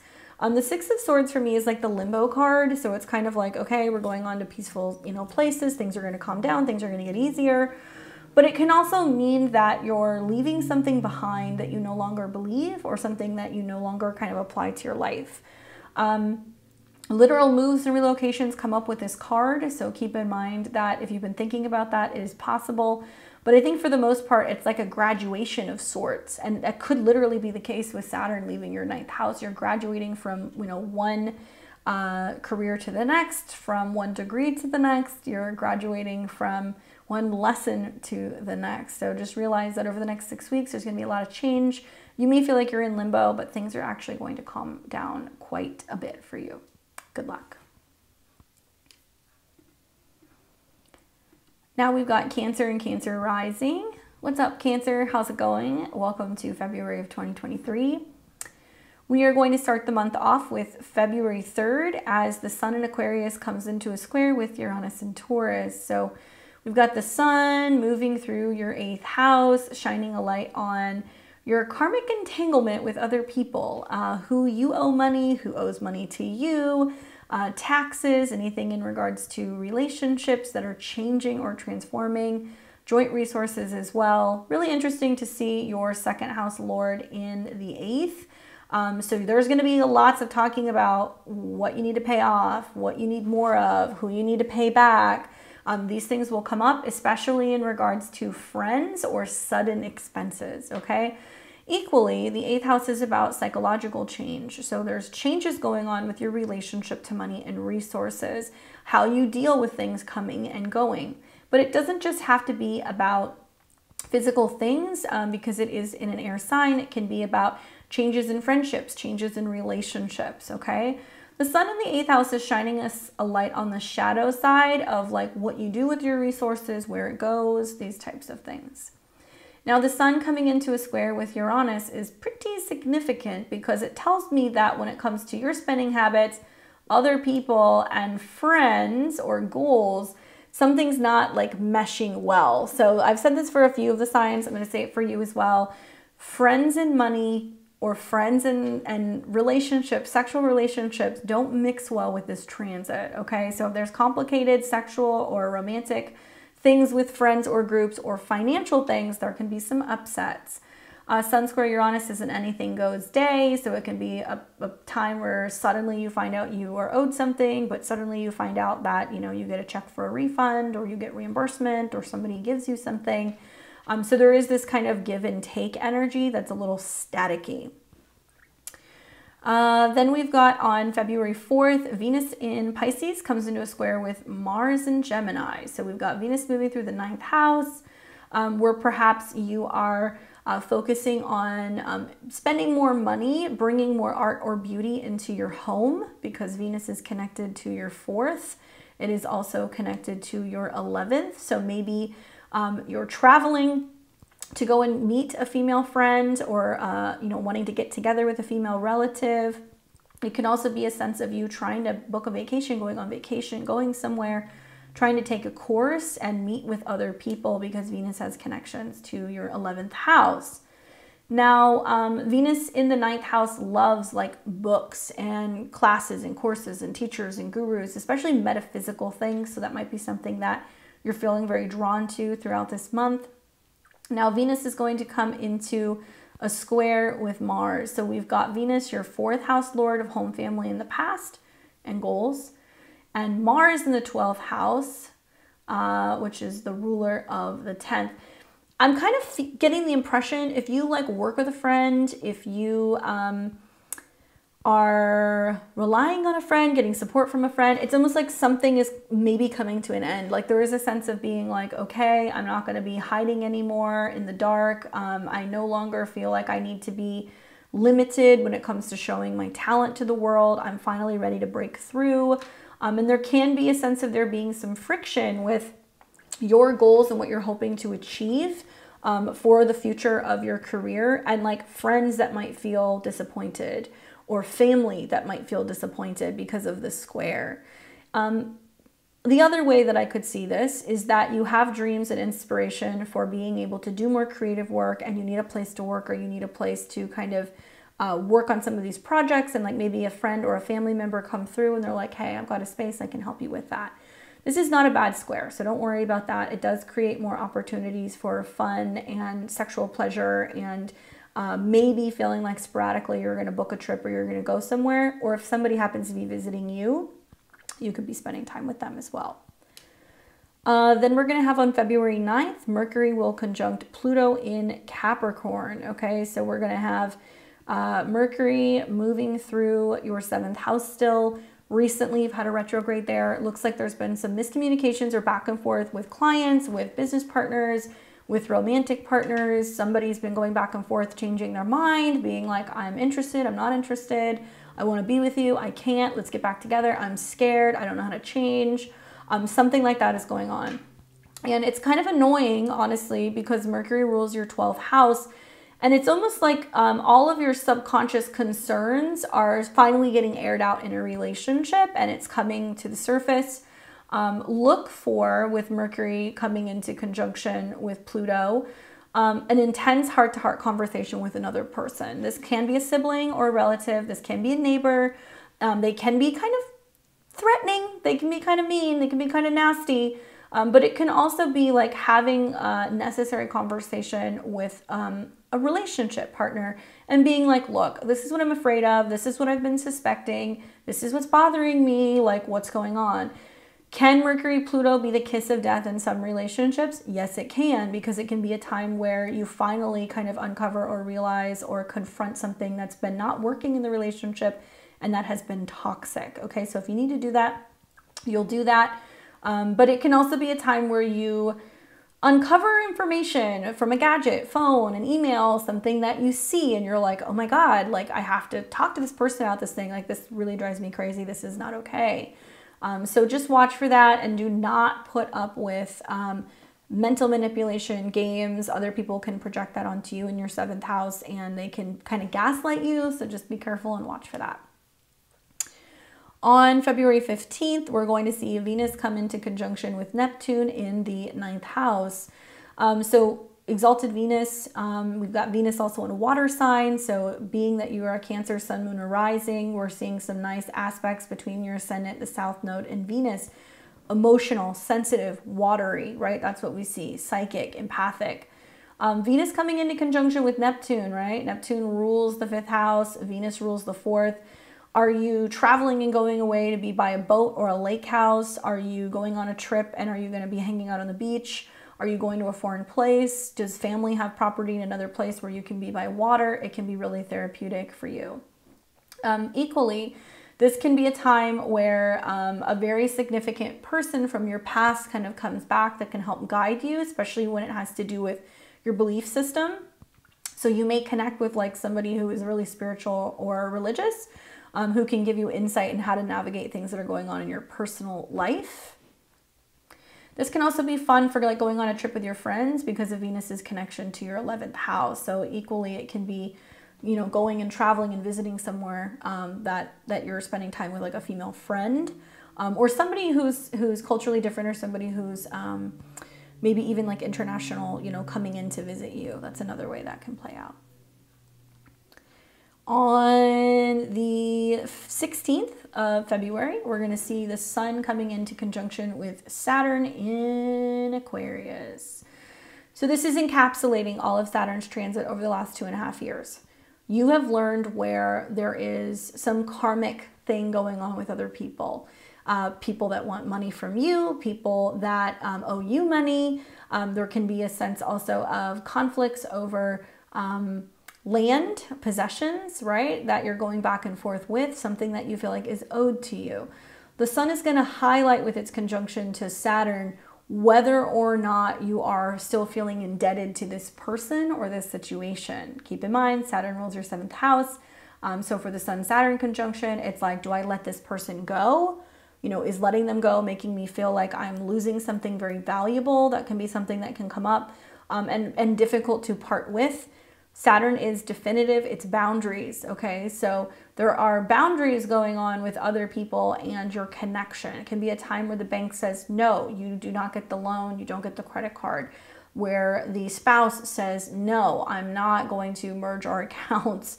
Yeah, you may hear no, and you may not like that, but the truth is that there is some limitation, and it's meant to be dividing between you and another person in terms of resources or finances. Equally, if you're feeling like somebody's not merging with you and you're like, I need more, it can be a defining moment in a romantic relationship or in a business relationship. Then we have on the 18th of February, the Sun will enter into Pisces. So the Sun goes into your 9th house, and it's still going to be in a sister sign. So you're going to see nice aspects between your Sun, Moon, and Rising, the South Node, and your 9th. Sun moving into the 9th is highlighting the bigger picture of life. It's considered a lucky chart, a lucky house within the chart.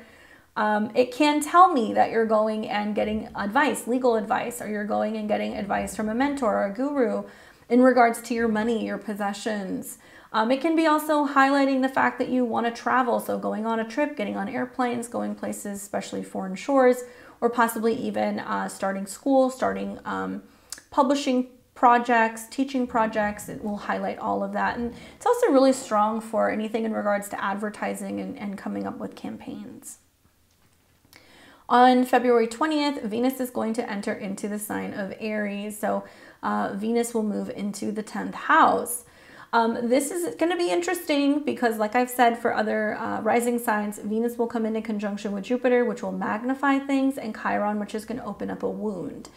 And Venus is not happy in the sign of Aries. It's really difficult for her to go through that Mars-ruled sign because she wants more kind of peace, and she's going to be a little spicy. So Venus has to do with your goals, and Venus has to do with the past and also your family. Venus going through the 10th, a woman from your past, one of your female friends, or possibly even your family is helping you with your work or your career. Yes, you'll get more recognition. Yes, Venus through the 10th is going to bring you more business. Yes, it can also bring you the opportunity to meet love and have love in the workplace. However, Venus moving into Aries is going to square your sun, moon, or rising, especially if you're Cancer rising and your descendant. So there is this feeling of, I need freedom. I need to work on my own. I need my own space. I need to be active because Venus is going to want to initiate relationships when it's in the 10th house. If you are getting ready to hire staff or start a new job, look for a new job, if you need an assistant, things like that, as Venus gets closer to Jupiter, you may see these things happen. And finally, on the 22nd of the month, we are going to see Mercury in Aquarius come into a trine with Mars in Gemini. So Mercury will move into the 8th house sometime around the 11th. So it shifts from relationships into really talking about sharing or communicating, change, transformation, shadow self. Mercury rules 3rd house of communication, travel, and documents, and the 12th house of what's hidden. So wow, after that Mercury-Pluto conjunction, what a great time as Mercury goes into the 8th house to be like, I need to get my taxes in order. I need to talk to a therapist. I need to sit down and journal and reflect and work through something, especially if there was some turbulence in relationships. Now, the good news is that when Mercury is in this house, it's willing to transform the way that it thinks or communicates. And when it trines Mars, you're like trying to see the silver lining. You're telling yourself, you know what, whatever has ended, it's for the better. It's clearing my path. Maybe the storm came to clear the way, right? It didn't come to trip you up. It came to basically make it possible for you to have a fresh start. So it's all about how you look at it. I think that with Mercury trine Mars, it might be like a heart-to-heart that you have with another person. It can be a sibling, it can be a friend who's just like, you need to get back out there. Don't let this, you know, kind of push you aside. Don't let this get you down. Mercury in Aquarius makes me feel like with the trine to Mars, you're consulting with your psychic, you're consulting with your tarot reader, your astrologer, you're wanting to see, what am I missing? What's all the angles? And it can be a time where you can receive information very quickly, especially in regards to what you need to change or how you need to really focus on resources or money that can come in that can help you when it comes to making some of the changes in your career that you would like to be making. As a reminder, Pluto and Saturn will both hit 29 degrees this month. So here we have Pluto that will hit 29 degrees in your 7th house. I've seen a lot of Cancer risings, and I'm just going to say this. If you guys are in relationships that are breaking down, if they are mean, if you are not feeling in love with a person any longer, if they are going through a crisis, you need to pay attention because something is about to break because Pluto will hit 29, which is going to be a turning point. Equally, my Cancer risings, in July, the nodes will square. So if there is something that's needing to end, this could be something that you could drag out for months. So just be really mindful, be super aware of what's going on in your romantic relationships. And then Saturn will hit 29 degrees in the 8th house. So it's also connecting to your 7th because it's the 7th house lord. Wrapping up where there's been some stuff that's come up that's tested your finances, tested your security, tested you psychologically. And it's getting ready to go into your 9th house. Now, as a Cancer rising, I think it's a positive transit. Some of you guys might have breakthroughs in relationships and decide, I'm getting married. Or you may have endings of relationships and go, I need a really good attorney. It really depends. It's going to be on a chart-by-chart basis. But for the most part, Saturn going into a water sign is really supportive of your sun, moon, or rising. Okay? All right, so let's see what the cards have to say for you for the month ahead and what the predictions are with the tarot. Well, I can't say I'm surprised by this. You get the 8 of Cups. So this is like the get in your car, don't look at the rearview mirror, like you're moving forward energy. We don't want to look back. Okay, so yes, it can feel like a sad card. It can be a disappointing card, but the next card is the 9 of Cups. So if you move on, you're going to get what you want. So the lesson here with the 8 of Cups is keep it moving. You're walking away from something that is emotionally disheartening, something that is not easy. It can be moving on from grief, moving on from sorrow, and you're really ready to make a change. But there is a need to put one foot in front of the other and keep going and not allow yourself to fall back into old patterns. Remember, okay, as you start to see, now that Mars is waking up, you've undergone some period of healing or that you've been kind of hiding out. And now you're seeing trines to the 8th house. So there's opportunities for regeneration. So I think it's about being excited about where you're going and like letting some things go, knowing that it's making way for a new beginning. Okay. Good luck, my Cancers. For Leo and Leo rising, hopefully you're doing well. Welcome to February of 2023. And boy, oh boy, am I excited to see what's happening for you guys. It's gonna get a little colorful here, so hang on to your shorts. All right, so we're gonna start off with February 3rd with the sun in Aquarius. It's been moving through your 7th house. This is important because your 7th house is your opposite sign. It rules partnerships, clients, business partnerships, relationships, boyfriends, girlfriends, all these things. Could it be friends? Sure, but the 7th house also is open enemies, so this can be where we hash things out with friends, so keep that in mind. The sun rules your chart, so sun transits are important, and here we have the sun in the 7th house of relationships coming into a square with Uranus in the 10th house. Uranus rules others in the 10th house of home and work for others, okay? So it's your career, 10th house is other people's homes or family. How could this be playing out? Well, you and a partner, okay, business or romantic, may not be seeing eye to eye in terms of what your future professional life looks like. It can be a time where a partner is really saying to you, I need more of your attention. I need more of your dedication. It can't just be all about work. Or it could be a time where you are basically saying, hey, I want to go to the next level, right? I want to go from just being friends to being in a relationship. I want to go from just seeing each other to living together. I want to get married. Let's do something wacky and out of the blue and let's just do it. So there can be like a surprise factor that can kind of come with this transit as well. But I can see friction because I have a feeling it's less about you. It can be more about the fact that your partner is feeling like they need more boundaries, and it can be with what's going on at home or what's going on with the family. Look back to what's happened with the Saturn-Uranus squares over the last 2 years. Many of you guys have moved or, you know, broken off relationships with some people or relationships with some family members, and you've seen your career and your relationships improve. I'm curious to see what happens because there's so much energy going on in your 7th house in general. I'll get to the other transits in a second, but there's some big stuff happening here. On the 4th of the month, we're going to see Venus in Pisces square Mars in Gemini. So we have Venus going through your 8th house where she's dark, sexy, changing, transforming your joint resources. It can be great for bonuses, gifts, sugar daddies, you know, people who are going to benefit you. So money that comes from other people. So it can also be money that you earn, taxes that you get refunds for, inheritances. Venus rules your 3rd house of communication and documents. It also rules your 10th house of career. So I could see some of you guys going, you know what? I'm going to up my prices on my website. I am going to be, you know, charging more for this or that. I'm going to be changing something aesthetically about my car, and I'm going to put more money into it. That's another way this could play out. But I also think it can be about negotiating contracts, negotiating raises, you know, trying to find ways to bring more resources in, working with Venus being the Lord of your 3rd house, trying to relate to other people and trying to see if they would help you out. Venus will come into a square with Mars, okay, in your 11th house. So now Mars is awake in Gemini, so super active when it comes to your goals, your friends, your networks, your associations, and you've got Venus squaring. So I feel like there can be a sense of kind of navigating what may be some challenging conversations in a much more kind of open or public forum. Like you may get criticism with friends, you may get criticism with some stuff on social media.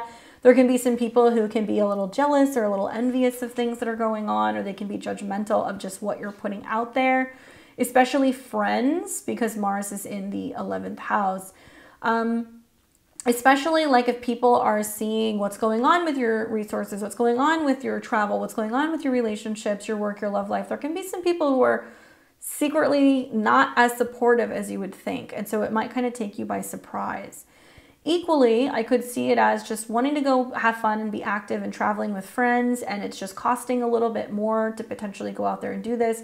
And you have some people who are generous and they're saying, hey, I got this, you know, let me buy the ticket, let me buy your meal, you know, let's just have a good time. I really care about you, and that's their way of showing you appreciation. On February 9th, we are going to have Mercury conjunct Pluto in Capricorn, and that's taking place in your natal 6th house. Oof. Once again, this could be a little bit of criticism at work. Just a bit of advice, okay? Show up to work, be on time, get everything done, be mindful of clocking in and clocking out, and just abiding by the rules, okay? Especially when it comes to like cash handling, money handling, or your schedule. Mercury rules your 2nd house of money and values. It also rules your 11th house of groups. And so as Mercury comes into conjunction with Pluto in Capricorn, you could be getting some criticism from friends about your work schedule. You could be getting some criticism from employees about not keeping your desk clean or in order, about timelines, about what things cost, about whether or not you're sticking to a budget. This can also be a time where you're realizing that there's just some people, whether it's in the office or it's within your life or your family, that you're just like, these are not my people. This is not a healthy relationship. I don't want to communicate with people like this. You will be more aware of negative habits, negative self-talk, self-sabotaging tendencies with food, or also lifestyle. That can also come up for you as well. It's a short transit, but nevertheless, pay attention, because this can also be a time where some people are like, I quit, I'm leaving my job. You can have issues with pets. You can have issues with also assistants, you know, doctors, other people who can be there to help you. And you're like, this is just not working, or whatever they're doing financially, it's not kosher. That could be something else that you could notice as well, okay? Watch for those obsessive tendencies and qualities, and just watch what's going on with your habits. That's the best advice I can give you. On February 15th, we are going to see Venus come into conjunction with Neptune, and that's going to be in your 8th house in Pisces. Venus, Neptune in the 8th, I guess the positive is it could be really sexy, really romantic, okay, mid-month in February. There can be an opportunity to really get wined and dined in romance, go out of town, get a brief kind of time away, or even do a staycation. You might get a really romantic or really sensitive kind of beautiful like love letter or card from somebody, a phone call, a message from someone, just how much they care about you. This can also be a time where you're needing to be more mindful of what is and is not healthy in relationships. If you're overly idealizing someone, if something is too good to be true, if an investment is too good to be true, if somebody tells you that they're going to do something or they're going to give you something and then they fail, that can come up. There can be some disappointment. And also I could see some challenges revolving around misunderstandings in communication, and that kind of possibly leaving you a little bit dissatisfied. That is possible. But for the most part, I think in the 8th house, it's sexy. Just don't get caught up in like a pyramid scheme. If somebody's like, yeah, give me this money, I'll invest it for you. Like, no. Be very careful with that, especially via email, phone, or anything, or somebody's trying to convince you to invest in something. Let's just hold off on that with that conjunction. Then on the 16th of February, we're going to see the Sun come into conjunction with Saturn. So finally, this is the test, my Leos. Sun comes into conjunction with Saturn, your chart ruler, with your 6th and your 7th house ruler. So this is that definitive testing point when it comes to relationships. It's like this is make or break for you. Probably you've been feeling the make or break since the full moon in Leo earlier in the month, but it'll continue. This is the line in the sand. It's like, can we move forward? Can we commit to each other? In some cases, it can be stronger than ever, and it can be great, and there is a plan for the future, and you guys are working together. Maybe it's a new client, maybe it's a romantic partner, maybe you're talking about getting engaged, maybe you're talking about getting married. However, there can be difficult things going on with people who you're in a relationship with, where even if the relationship's okay, they're going through some struggles, they're going through some issues in relation to them needing more space, them needing boundaries, them needing to really focus on themselves or their health. And they can be like rigid. I'm curious to see how this plays out, honestly, because I think between the transits going on, all these planets in your 7th house, but then Pluto's going to be going into your 7th house soon too, we're going to see some definitive stuff in relationships. It's like relationships must evolve or they can't move forward. So it's going to be different for everybody. Some of you guys are going to realize that Pluto going into your 7th, if you're not ready to move in together, I'm done. If you don't want to have kids, I'm done. But some of you guys have been in relationships for a while and you're like, I'm done, I'm out of here, and I got to figure out how we're going to change our home and also kind of start the process of separating. On February 18th, we are going to see that the sun will enter into Pisces and it goes into your 8th house, which is a period where you go through a transformation. You're bouncing back from something, you're detoxing, you're cleansing, you are healing. There is a focus on the shadow self. There's a focus on needing more time away, and transformation is the name of the game. So I find it interesting that right after you have some heavy hitting transits with that Saturn conjunction, then the sun goes here and then Saturn will go there as well. For those of you guys who are going through changes in relationships and separation, it will manifest, I believe, as like trying to figure out how you start separating your lifestyle or your finances when Saturn shows up in your 8th. For those of you guys who commit seriously, you start talking about how can we save money and how can we build together. But look for the month ahead to be a period of transformation with the sun in the 8th. On February 20th, Venus enters into the sign of Aries, and it's going to leave your 8th house and it's going to go into the 9th house. As a fire sign, I think you're going to like this, especially if you're a Leo rising. You're going to have Venus going into your 9th house. So Venus rules travel, communication, and friends, and it also has connections to career. Could you be traveling for work? Yes. Could you be doing training elsewhere for work? Yes. Could you potentially be saying, hey, I'm going to take a new course to brush up on my business skills? Sure. You could go on a trip. I'm curious if there is some turbulence in the relationship department. If you're like, I'm going on a trip, I need to kind of break away and kind of reflect. Maybe. Venus can sometimes be a woman. So Venus going into the 9th, coming in conjunction with Jupiter, is like, I need to go and have fun with my friends and cut loose, maybe. Perhaps it's also about you going and talking to somebody about legal things or about publishing or legalizing a business, and learning more about self-help and growth. So that can be something else that can come up as well. But great time to be planning trips, going on trips. I like the Venus-Jupiter conjunction as it's making aspects to your rising or your sun, your moon in Leo, because it can feel like an adventure. So it can be quite fun. Great for marketing and also working with women and learning more about fitness, that kind of stuff.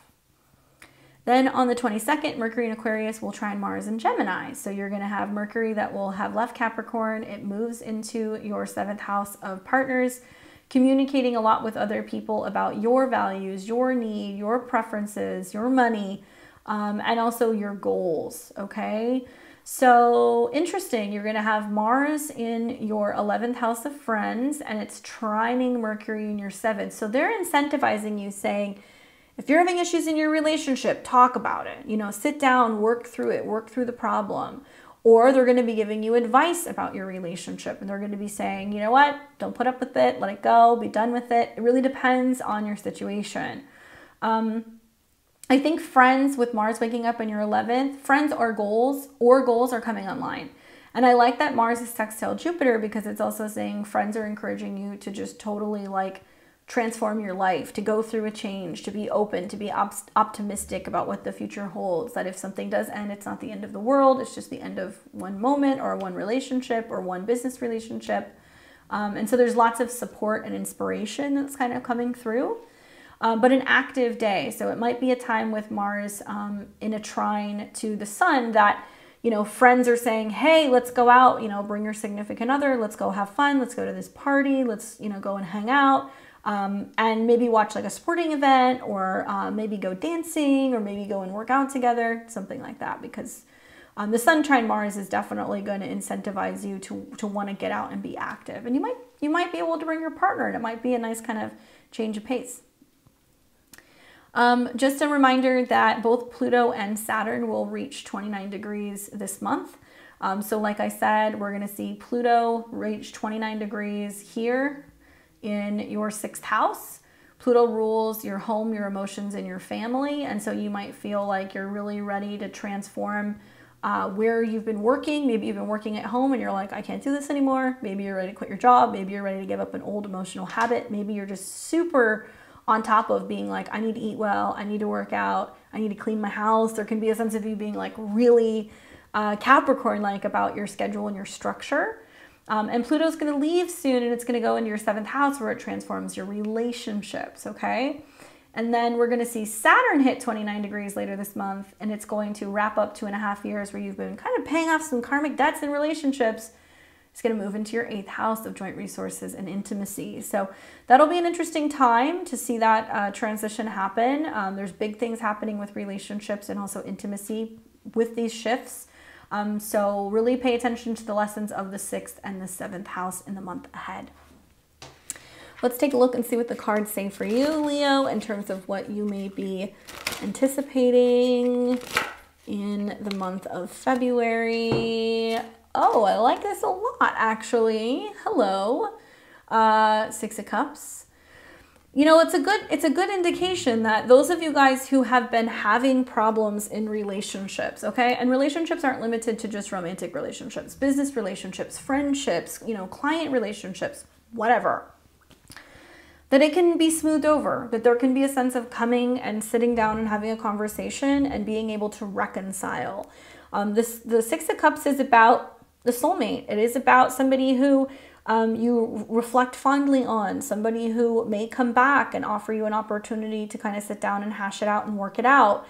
It's also sensitive, it's emotional, it's innocent, it doesn't want drama, it doesn't want problems, it just wants to be able to have love and connection and communication. So I believe that in the right relationships, perhaps what is building here with the nodes coming into a square with Pluto that are going to sit in your 7th house is maybe the conflict is coming from not growing. Maybe the conflict is coming from a partner who's been resisting commitment, who's been afraid of marriage, who's been afraid of finally going to therapy, who's been afraid of making the changes that they need to make to be able to stay in the relationship. So the right ones will stick, but certainly for my Cancers and my Leo risings, if you guys are in relationships that aren't working, you're not going to be able to not make change. But I feel like if somebody comes back to you and they say, okay, I'm ready to do the work, or they come back to you and they say, you know, I really love you, I don't want to let you go, or somebody comes back to you and says, hey, I value this friendship or this relationship, let's work on it. I hope you're willing to do that, okay?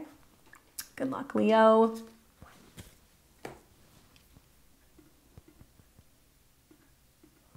For Virgo and Virgo rising, welcome to February of 2023. I hope you're doing well.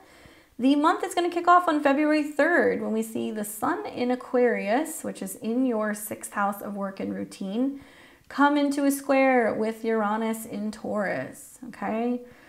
Interesting stuff here. So the sun obviously rules the 12th house of what is hidden and self-undoing.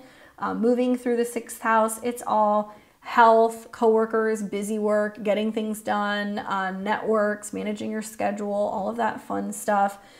Perhaps maybe, you know, and you're going to see this, okay? You're going to see throughout all the transits in your 6th house.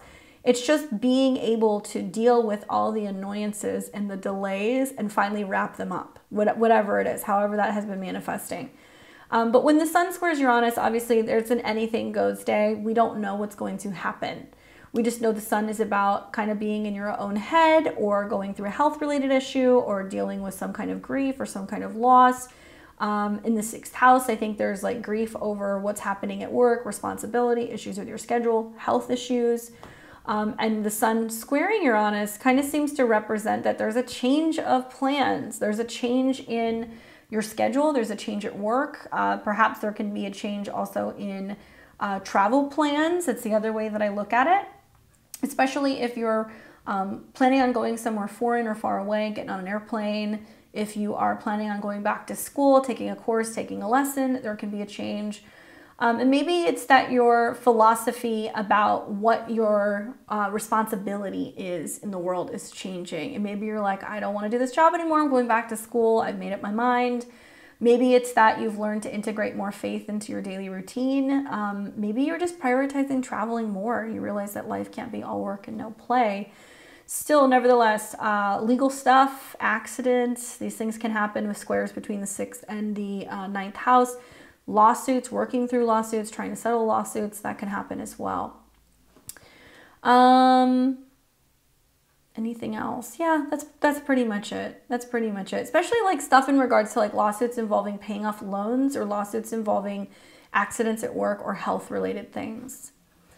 On the 4th of February, Venus in Pisces squares Mars in Gemini. Okay, so we've got Venus that's moving through your 7th house. It's really, really wonderful. It's exalted too. So it can be bringing you the gift of relationships. If you're in relationships, they can get sweeter. If you're not in a relationship, you could bring somebody in who's rather lovely, really sensitive, soft, spiritual, artistic, creative. And with Venus, Venus rules your 2nd house of investments, or your 2nd house of values, and also your 9th house of beliefs and travel, education. So Venus going through your 7th square Mars, I feel like is like somebody who comes into your life, or a partner or a client who's in your life that's really like pushing you and incentivizing you to like make a change. In some cases, it can mean that you've got partners that are like, look, you've been working too much. I want you to quit your job. I want you to change jobs. I want you to scale back at work, or, you know, I want to make time for travel. When can we go somewhere? And they're really at you about this. And you're just kind of like, you've had Mars retrograde for months, and it just recently went direct. So if you've got Virgo and Virgo rising, Mars was squaring that, and it was also squaring all of this energy in your 7th house. So you have felt like you're torn between your career and your relationships and like all of the work out in the world versus, you know, what is or isn't happening in your personal life. So I think with the square, it can be good. Somebody is basically saying, hey, like if you don't make an effort to be more focused on your marriage, your relationships, your friendships, your partnerships, like when is it going to happen, you know? And they may be pushing you to get married. They may be pushing you to travel. They may be pushing you to make job changes, but a little bit of friction is good. And I like the Mars Venus square because it can also just be really great with Mars in your 10th house competitive. You're out there and really trying to like charm maybe clients, or you're trying to bring in new professional relationships and very, what is the word? Like you're very, yeah, you're competitive. You're just really competitive at work right now. And maybe you're just catching the attention of other people. On February 9th, we're going to see Mercury come into conjunction with Pluto. That's a big deal because Mercury rules your chart. So you're a Virgo or Virgo rising. So you're a little Mercurial Lord. Mercury moving through the 5th house. It's gone retrograde there recently, and it's been in a sister sign. It's been in an earth sign. So actually Virgo, especially Virgo rising, has been experiencing earth trines as Mercury's been retrograde in your 5th. It's what do I love? What do I enjoy? How can I open my heart? How can I have fun? How is my personal business doing? What hobbies do I go back to? What romantic partners do I go back to? Are my kids listening? That kind of stuff.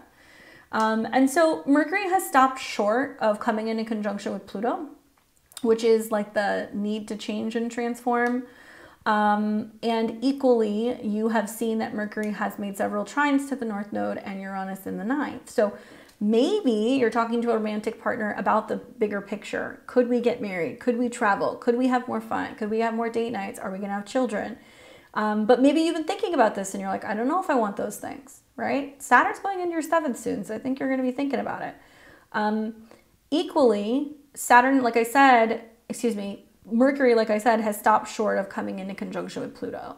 So there's something about this that makes me feel like this could be a defining moment in a relationship, in a romantic relationship. It could be whether or not you have to tell somebody if you're actually in love with them, if you're actually in love with someone or something. It can be a defining moment in kind of being like, yeah, this isn't working. This is too much work. You know, I'm not ready. I'm not ready to date, or, you know, I'm not putting my heart on the line anymore. Something of that nature, because Pluto rules your 3rd house of communication, right? So you may also, if you have like your own business or you have like a hobby or a side hustle, you might be asking yourself, is it making enough money? Does it make sense doing the social media for this? Does it make sense paying to have a website and updating this website and doing this work? You know, is it productive? Okay, then on February 15th, Venus will come into conjunction with Neptune in Pisces. So Venus is moving through your 7th house of relationships, super sweet there, can definitely bring some rather beautiful and attractive people into your life. Venus, like I said, rules what you possess and what you value and the bigger picture of life. So it might be a time where you have a breakthrough, especially as these planets are kind of sextiling between Capricorn 5th house and Pisces 7th, where you're like, maybe I am in love with somebody. Maybe I could open my heart. Like maybe I could commit. Maybe I would get married. Maybe I do want to have a kid. It is possible. And I think this is just a really romantic day potentially on tap. Being that Venus rules the 2nd and the 9th, it's very possible that that conjunction is suggesting somebody says, let's get away, let's do something romantic, you know, mid-month, let's go somewhere, let's catch a flight, let's go and experience something together, like let's grow in our relationship. And so that can be the gift that they give you. You may meet people very suddenly and unexpectedly. Be wary though of people who are trying to sell you on something, sell you on investing in a program, investing in buying something. I would just be a little iffy, because I think Venus Neptune can be people who are like, give me your money, it's going to be fine. And you're like, I don't know if it's going to be fine. Or somebody says, just give me your credit card, I'll book the Airbnb. And you're like, I don't know about these pictures. There can be something off about investments or travel. So you kind of need to suss that out. Then we're going to see on the 16th that the sun is then going to leave Aquarius and it's going to move into your 7th house of relationships. So it's like getting out of that stuffy 6th house energy where it's been all work, routine, health issues, problems with pets. Maybe you've had issues at work. It's been a lot of work, upgrading softwares and things, and dealing with coworkers, right? Or health issues, one of those two. And finally, you're like, okay, I can get a break and I can be more focused on my relationships. We're going to see the sun come into conjunction with Saturn. That will, oh, I just did that. Hello. So the sun conjunct Saturn. So that's going to be on the 16th. So you're focusing on commitments and goals and all of that stuff, making those commitments. Because Saturn rules the 5th house and it's about love and romance, those of you guys who are ending relationships, it is possible that you're like, yeah, this isn't going to work. I'm done. It is possible.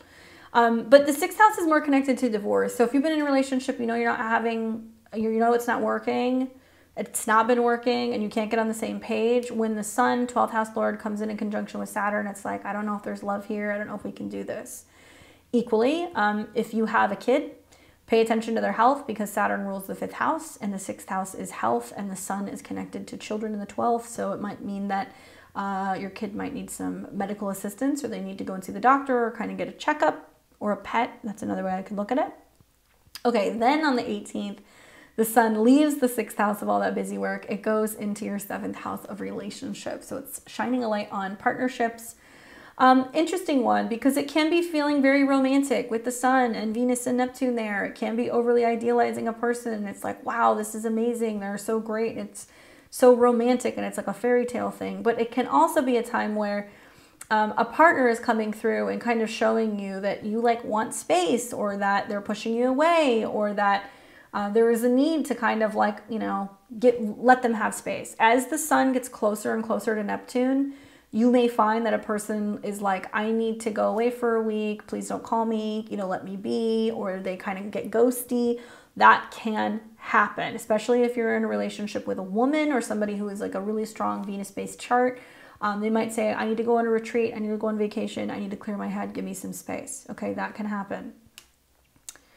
On the 20th, Venus moves into Aries. So we see Venus leave Pisces, it goes into your 8th house, which is about joint resources and finances.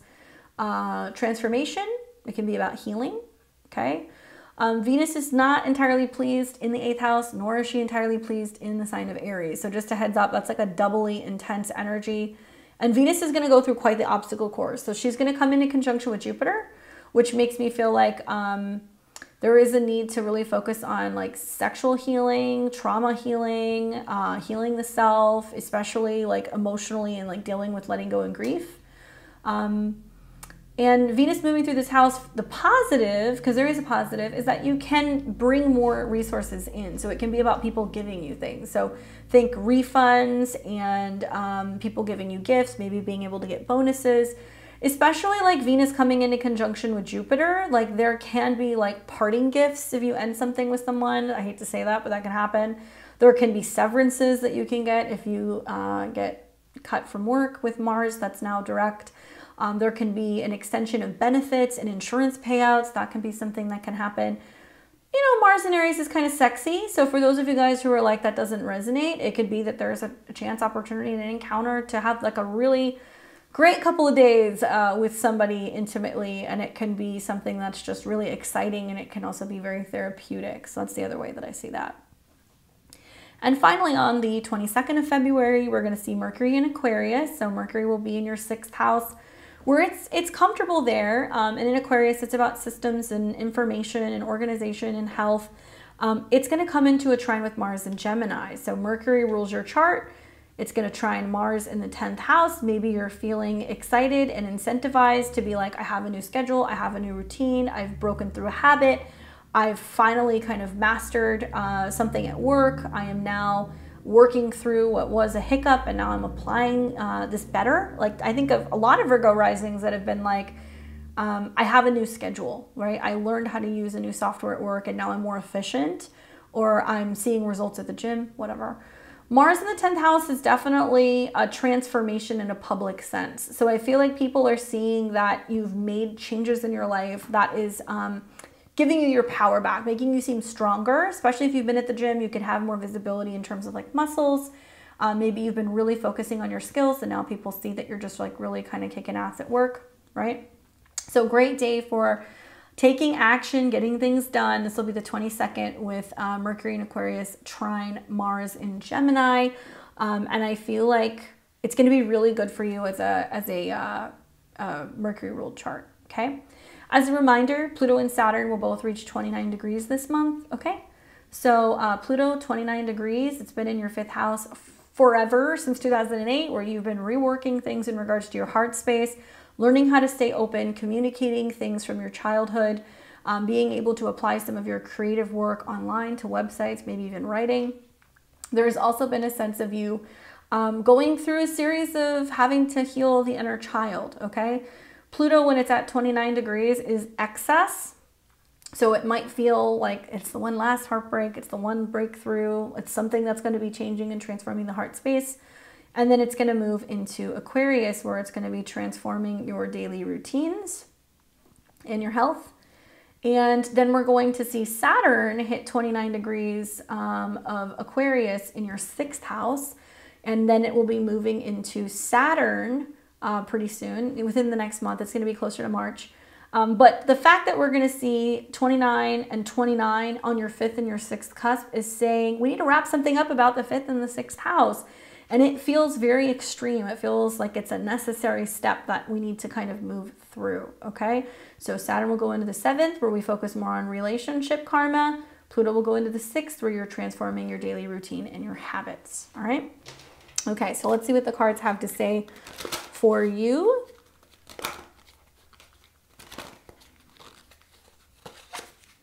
Wow, I like this. You get the King of Cups. So this is wonderful. So if you are, you don't have, you can be a man or a woman, either or. If you are a woman, it can talk about a significant connection with a water sign male. So it can be a Cancer, Pisces, Scorpio.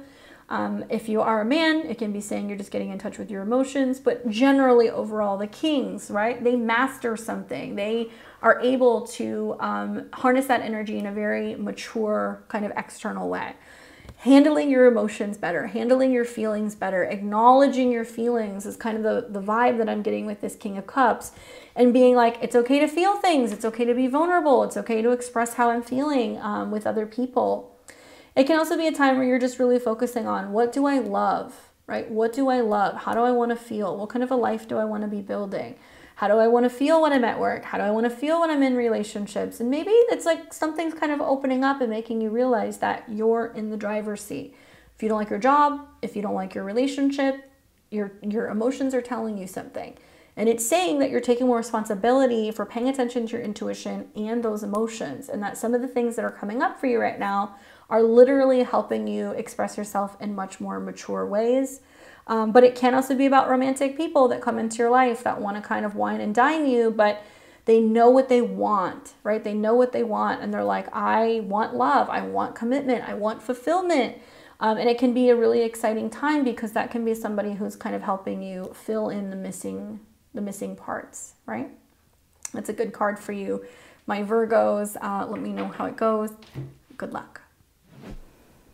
All right, so this is going to be for Libra and Libra rising. Welcome to February of 2023. I hope you're doing well, Libra. The month is going to kick off on February the 3rd with the Sun in Aquarius square Uranus in Taurus. Interesting transit. So first of all, you're going to be benefiting from the Sun transiting through the 11th house. There's going to be support going from the Sun to your ascendant if you're a Libra rising, or your Sun or your Moon, as well as aspects to Mars. So you'll be experiencing some air trines. So even though there's some friction between the Sun and the 5th house and Uranus, there is some support. Okay, so as the Sun moves through the 5th house, what is it doing? Putting an emphasis on creativity, children, hobbies, dating, having fun, having a good time. And the Sun is in a hard aspect with Uranus. Sun rules friends, or anything in regards to groups or goals, okay? So you might be focusing on, what am I doing to make me happy? What am I doing to be able to keep myself busy, to feel creative? And when the Sun comes into a hard angle with Uranus in the 8th house, there can be this sense of, like, in some cases, big risk and big reward, but in other cases, it may not be worth the risk at all, okay? So just a heads up. Those of you guys who are single, there can be some shocks and surprises in regards to things that are happening in regards to your love life. So the Sun is putting pressure on Uranus. It's trying to get other people to open up, to share resources, to be more vulnerable. But there can also be sudden opportunities for falling in love as well. That is possible. When it comes to like speculative things like gambling, taking risks, investments, that Sun is about gains, okay? So the fact that the Sun is coming into a square with Uranus, it can be forecasting or foreshadowing some of the creative projects you've been working on. They're growing. You're going to get more support from others. There can also just be friction when it comes to telling other people what you need for your own happiness, what you need for your own sense of pleasure and also having fun. Yeah, it's an interesting time. Now, the Sun is highlighting the 5th house, and it's bringing to your attention also your goals when it comes to creativity. And the squares to Uranus means it may not necessarily resonate with your savings, with your financial situation, and there may be a bit of a conflict in terms of what it's going to cost in order to have fun or fuel a passion project. Be careful with, like I said, taking chances and also unnecessary expenses or investments, because it doesn't necessarily suggest that it's going to pan out. Okay, so then we've got on February 4th, Venus in Pisces is going to come into a square with Mars in Gemini. So this is important because Venus rules your chart as a Libra rising. Venus is moving through the 6th house. Some sweet and salty aspects. The positive is Venus is exalted in the sign of Pisces. So it is going to be sweeter, more sensitive, more sentimental, more spiritual. But Venus isn't entirely thrilled being in the 6th house. This can be foreshadowing issues with relationships, problems with health, potentially even like delays, or the foreshadowing of issues in regards to potential separations. I don't like saying that, but it is possible. Venus is coming into a square, okay, with Mars in the 9th house. And so this can be saying, like, when it comes to your relationship with other people, especially at work, you guys might have different work ethics, different philosophies. It can also be indicating that you're more accident prone, more likely to have scheduling issues and conflicts in regards to your work schedule, and also travel. Now, Mars rules your 7th house of relationships, partners, and clients. So as Venus is squaring Mars, it's very likely that you're saying, hey, I need this change in my schedule. Hey, I need more time to focus on my health. I need to be taking time to go to the gym. I need to be taking time to focus on my mental health. And it's coming into friction with your 7th house Lord in the 9th, which means If you need to schedule something health related, it can conflict with travel. Work can be conflicting with travel. You and a partner may not see eye to eye in terms of how you kind of remedy some of these situations. The positive of the Mars-Venus square is that it can create a little bit of friction, which can be good for chemistry. I kind of feel like with Venus going through your 6th house, it's important not to get kind of locked into philosophical debates or debates about how time could be better spent. It's going to be like kind of to each their own. Yes, Jupiter in your 7th house is positive, but I think you're going to find that it can bring some conflicts with some inflamed egos, with some relationships and some exchanges of words that can sometimes not be so pleasant. So yes, Venus is in a good placement, but it's not too thrilled in the 6th house. How do you make the most of this? Find ways to balance your daily routine and also philosophy, right? So being able to make health and wellness and mental balance just as much of a priority as your physical fitness, just as much of a priority as your work. Like one cannot trump the other. And if somebody tries to tell you otherwise, watch for the friction. On February the 9th, we're going to see Mercury come into conjunction with Pluto in Capricorn. So this is going to be happening in your 4th house, and it is going to involve Mercury, which is your 12th house lord, which is kind of secretive, hidden, or subconscious. It's also about dreams, foreigners, foreign places. And Mercury also rules your 9th house, which deals with your belief systems, teachers, mentors. It can also deal with your belief in life in general. So it can be your religious or your spiritual beliefs as well.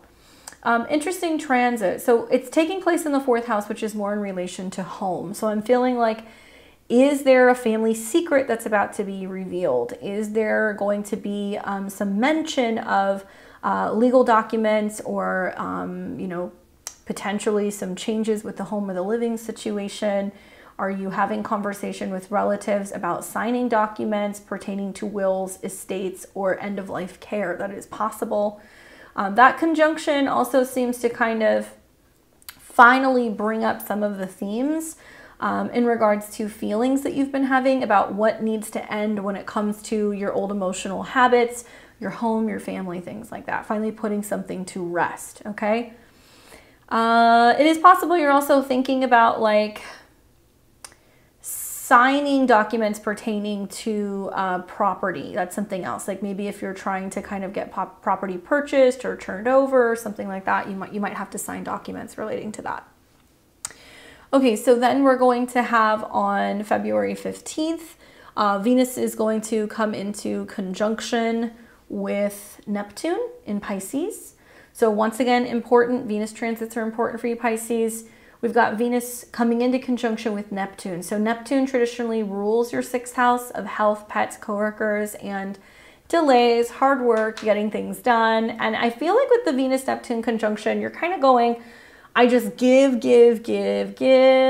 And whether it's to your daily routine, if you're feeling a little bit under the weather, because it can make you feel a little bit more lethargic, it can make you feel more tired. The positive is you can feel like, okay, you know, I'm working or participating in something that is a give back. So it can be nonprofit or helping other people or finding kind of like your purpose. It can also be more spiritual because it's in the sign of Pisces. I feel like it's a good day to integrate like art, creativity, music, water into your life to kind of help you find that inspiration and kind of flow through some of the heavier things that can be going on with your workload or with your health. Pisces deals with the feet. It also deals with sleep and the mental health. So as Venus is coming into conjunction, maybe it's possible that you're like, okay, I find a new health spa. Maybe you find a new doctor. Maybe there's like a new health routine. Maybe you start deciding that you're going to do laps in a pool, or maybe you're looking into kind of taking like a meditation course. That's possible. Venus rules the 8th house, which is about change, transformation, and also joint resources or detoxification. So it can be good for you to be opting for sobriety, to be opting to make some cutbacks or trying to do some detoxes, especially with sugar. That could be something with alcohol because Neptune can be liquids as well. Then we've got on the 16th of February, Sun coming into conjunction with Saturn in Aquarius. So Sun conjunct Saturn in the 5th house. Well, the sun is the ruler of the 11th house of friends and goals, and you have got Saturn meeting with the sun in your 5th house. Okay, so if you have children, you're going to feel like this is a day where they're just a handful, could be plus or minus a couple days. I know a lot of Libra risings are going to be like, what are you talking about? They've been a handful for the last 3 years. This Sun-Saturn conjunction is like encapsulating the entire Saturn transit that you've had in your 5th house for the last 2.5 years. So yeah, it's felt harder to feel the love. You've had to work harder in creative projects. You've had to really think about your responsibility when it comes to your own happiness, your love life, or your kids.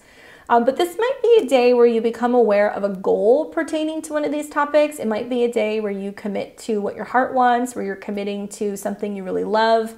It can also be a time where just a friend is like leaning on you more and they need more support because they're going through either issues with their children, issues with their family, and they need some kind of support. But this can be also about boundaries in regards to your own happiness, boundaries in regards to your heart space.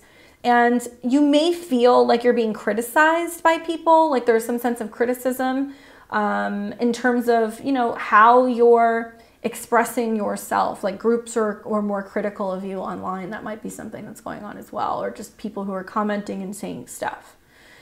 Serious day though to lay, I guess, like boundaries out when it comes to how you let other people make you feel. I think the Saturn transit has been kind of teaching you like you have to just let things roll off your back and not take it personally.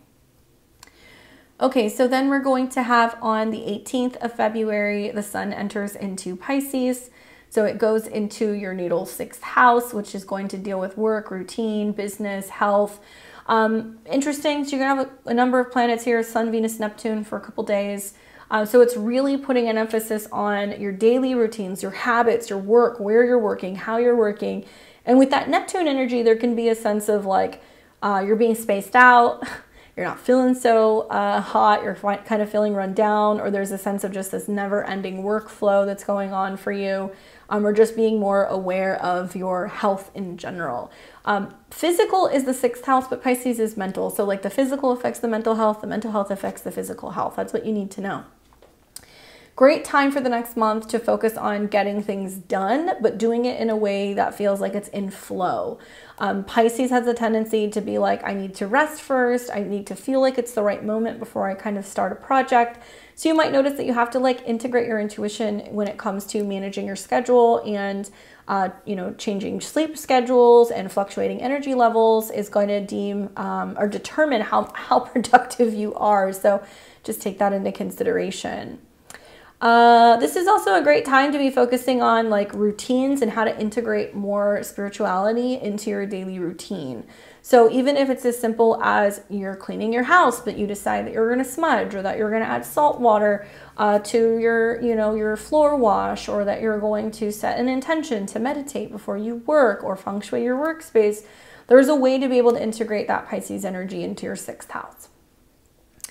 On the February the 20th, we are going to see Venus move into the sign of Aries. So you're also going to feel this. There's a lot of Venus stuff going on this month, so it's gonna be felt. Venus leaves your 6th house, it goes into your 7th house. So Venus is happy in the 7th house in general, because that's a house that traditionally is associated with Libra, partnering others, couples, marital partners, clients. So to see your chart ruler go into the 7th house, it's putting a spotlight on your relationships with other people. The positive is that if you're single, it can bring people in. If you're wanting to bring in more clients, you're going to bring those people in. You're going to get attention. Equally, it can be a time where you, because you're Venus, are paying more love, paying more attention, giving more to others.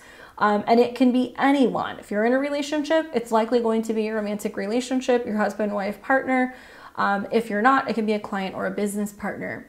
If you are single and you're looking for a relationship, Libra risings, pay attention. You got Jupiter in your 7th, Venus going into your 7th. Eclipses are going to start there in spring.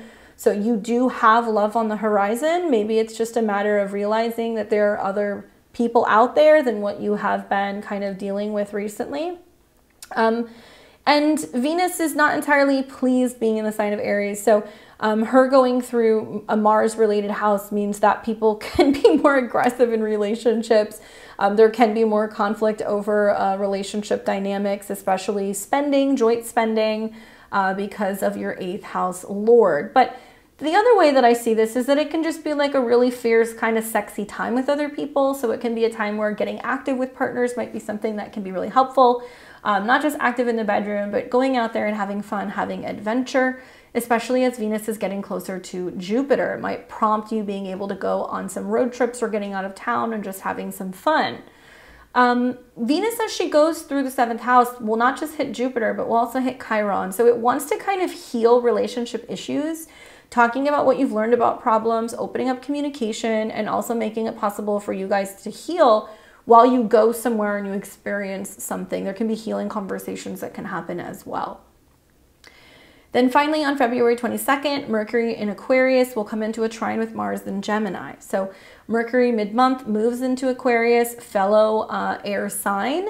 This is really lovely. I'm liking all of the planets in Aquarius because you're going to see, especially for Libra risings, trines from your 5th house to your 9th house to your 1st. So it's like, what am I learning about what makes me happy? What am I learning about having fun? What am I learning about creativity? What am I learning about teaching? What am I learning about children? These are all things that are going to keep coming up for you. And when Mercury, which is your 12th house Lord, and also your 9th house Lord, comes into the 5th and it starts trining Mars, it makes me feel like there can be like a surprise opportunity to travel. You may be on your off time as a hobby, working more with like tarot or astrology, maybe taking a course, reading a book. Maybe there's some opportunity for you to go somewhere and go and see a show, a play, a sports team play. Like there can be something like more fun that you can go and do that's going to be in another place with another person. And it's time to also take chances and be willing to be a little bit more adventurous. And I think other people in your life will be encouraging you to do this because we're also going to start seeing that sextile between Mars and Jupiter really ramp up, where other people are encouraging you to get outside of your comfort zone and to go and join them and be in other places, okay? Just as a reminder, Pluto and also Saturn will hit 29 degrees this month. So that seems to kind of represent a turning point. In the next couple of weeks and months, we are going to see Pluto go into Aquarius and Saturn go into Pisces. So when planets sit at 29 degrees, okay, Pluto at 29 degrees in your 4th house of Capricorn, since 2008, you've seen a total breakdown, regeneration, transformation, likely through a series of events that are kind of traumatic or difficult. That's what Pluto is in your 4th house of home and family. So you have been kind of pulling up all of like the structure, like the foundation of your home, physically or figuratively, and getting to the root issues within your emotions, within your family, within your roots, within your lineage. And we've got Saturn that's now hitting 29 degrees, which rules your 4th house and your 5th, in your 5th house. So it's finally leaving your 5th house and it's getting ready to go into your 6th. So what does it mean? You're graduating from 4th and 5th house themes, basically. Maybe some of you guys are deciding, you know what, it's time to end a relationship, I gotta move out. But how do I deal with children? Some of you guys are going, oh my goodness, you know, I'm pregnant, now we have to move. Other people are going to be realizing that there is a need for them to expand or transform their home because they're also transforming something about their lifestyle or something about their work. It really depends on your chart. Just know that there is almost like a volume that's being turned up when it comes to power struggles at home and within the family, and also creativity, happiness, and joy. Okay, so only you know what that means, but just know that as these planets go to these degrees, you're really going to feel the pressure in regards to that. And Saturn going into your 6th the next few years is going to be about structure, commitment. It's making sacrifices with your schedule. It's about getting assistance. So some of you guys need an assistant. Some of you guys need childcare. Some of you guys need a consistent gym routine. And some of you guys are focusing on just working. Pluto going into your 5th is going to help waken the inner child, creativity, find something that you're really passionate about. Some of you guys might start your own businesses. Some of you guys might become professional gamblers. I don't even know. I'm excited to see how that transit plays out for me because I'm Libra rising. But you'll have to let me know. Okay. So let's take a look at your cards and see what the card for the month of February is for you, my Libras. Ooh, I like this. Oh, I pulled 2 cards, but this is the one that came up at the top. This is the Chariot. So in reference to life picking up quickly, things moving fast. Yeah, that's going to be happening. You might be moving. There's changes with the family. There's going to be shifts going on. You're really focusing on your goals and getting the show on the road. And you're really listening to your intuition as you make some of these moves. Pay attention to what's going on and what's planned over this summer. Okay, with family. Good luck. All right, so let's take it to Scorpio and Scorpio rising. What's up, Scorpio? How are you doing? Welcome to February of 2023. I almost said 4. It's 2023. No, not yet. Let's start off the month with February 3rd. We've got the Sun in Aquarius lighting up your 4th house of home and family. And it's going to be coming into a square, and that's going to be with Uranus in your 7th. So hold on to your shorts. Okay, so in so many ways, some of the astrology that's going to be happening over the next month is, at least it's going to be private, okay? That's the thing. It's going to be private. So whatever is kind of playing out, whatever is kind of ruffling your feathers, it's not going to be out in the public. Here's why. Sun rules the 10th house, which is about a parent, responsibility, job, career, something like that, is moving through the 4th. So you're kind of like, okay, I'm home. I have responsibility, I'm working from home, I'm doing a lot of emotional work, I'm, fixing things, I'm taking care of parents, something like that is going on. The Sun coming into the square with Uranus in your house of relationships seems to signify there's something that's not resonating with you either emotionally or within your home or family with your partnership. So there is going to be something that is going to kind of cause a bit of a ruckus at the beginning of February. Only you know. We have seen the Venus-Uranus square already. We've seen Saturn in your 4th house duke it out with Uranus in your 7th house for several years, where there's been a sense of wanting to break out of old patterns in relationships, but you're having to reflect on the home and the family. So for many of you guys, there's a lot of clearing out family karma through your relationships. This is one of the last major squares before Saturn changes signs, so things are going to get a lot easier. Sun is, I think, basically saying that it can be with a father figure, it can be with a man in the house, it can be with a superior person in the house that's challenging your relationship. So be careful with like family and romantic partners because there can be some friction, but equally there can be a sense of you being like, I need to get stuff done, and a partner's like, no, they're just kind of being difficult to deal with. Equally, the past can come back and try to kind of get your attention a little bit here because the 4th house is the past. So people who you've worked for, people who are old, people who you've worked for. I would say it would be like employees or old roommates or family issues are coming back up, and they're kind of like ruffling your feathers a little bit. So don't let them get your goat. Okay, so now we've got on February 4th, Venus in Pisces, square Mars in Gemini. This is probably my favorite for Scorpio rising. Venus is moving through your 5th house. It's in a water sign, so it's going to trine your sun, moon, or rising. And Venus loves going through the 5th house because it is romantic and it's playful and it's creative and it's wonderful for dates and feeling inspired and romance and all that fun stuff. So you're going to have some nice Venus transits.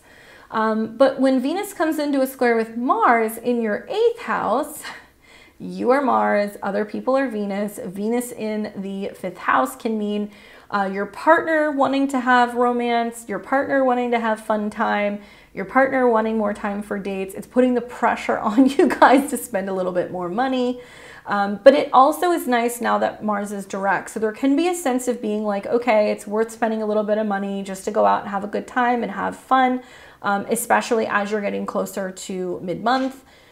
A little bit of square can bring a whole lot of tension, but with tension can come chemistry, it can come sexual passion and desire. So it can also just be a really steamy time in going out, meeting somebody, connecting. And now that Mars is online, you might feel like your sex drive is kind of like turning on if you feel like you've had a lower libido in recent months.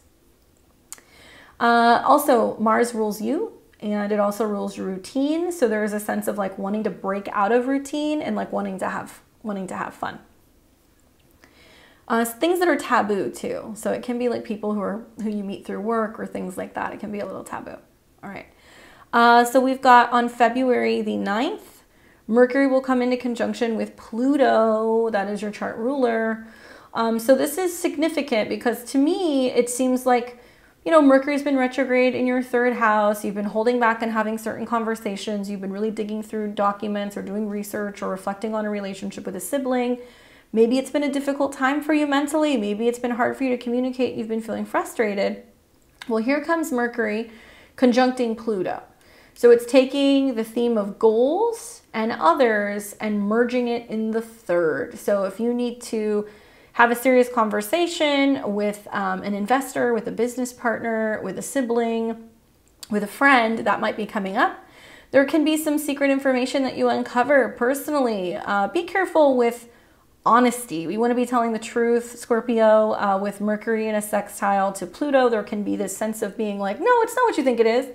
Especially like if you're getting contact or if you're getting outreach from other people online. I could see how other people can be reaching out to you. And if you are partnered, the sextiles to your fifth house might have you kind of going, I wonder what the deal is. But we want to be careful with setting off the partner this month if you're in a relationship, because that can happen.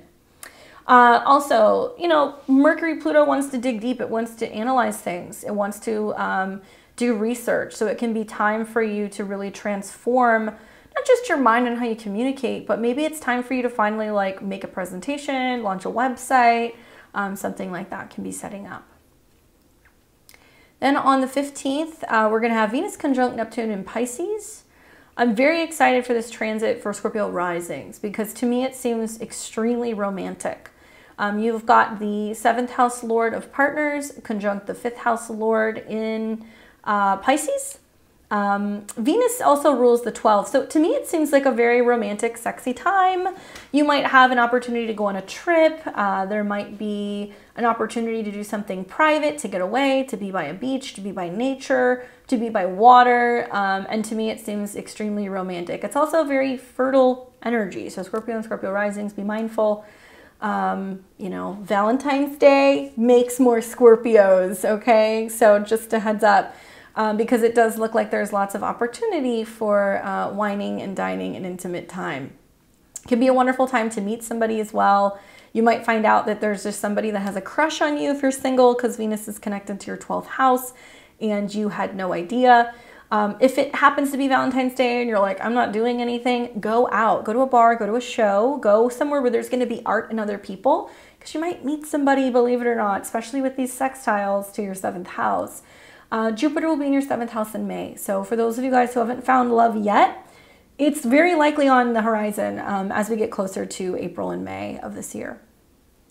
Okay, so now we've got, let's see here, the February 16th, Sun conjunct Saturn in Aquarius. All right, so this is a heavy day. The Sun, like I said, is responsibility, parenting, and work. Maybe you're working from home now. Maybe there's a lot of work and it's like bleeding into your private time. It's bleeding into your home life. Maybe that's what's going on.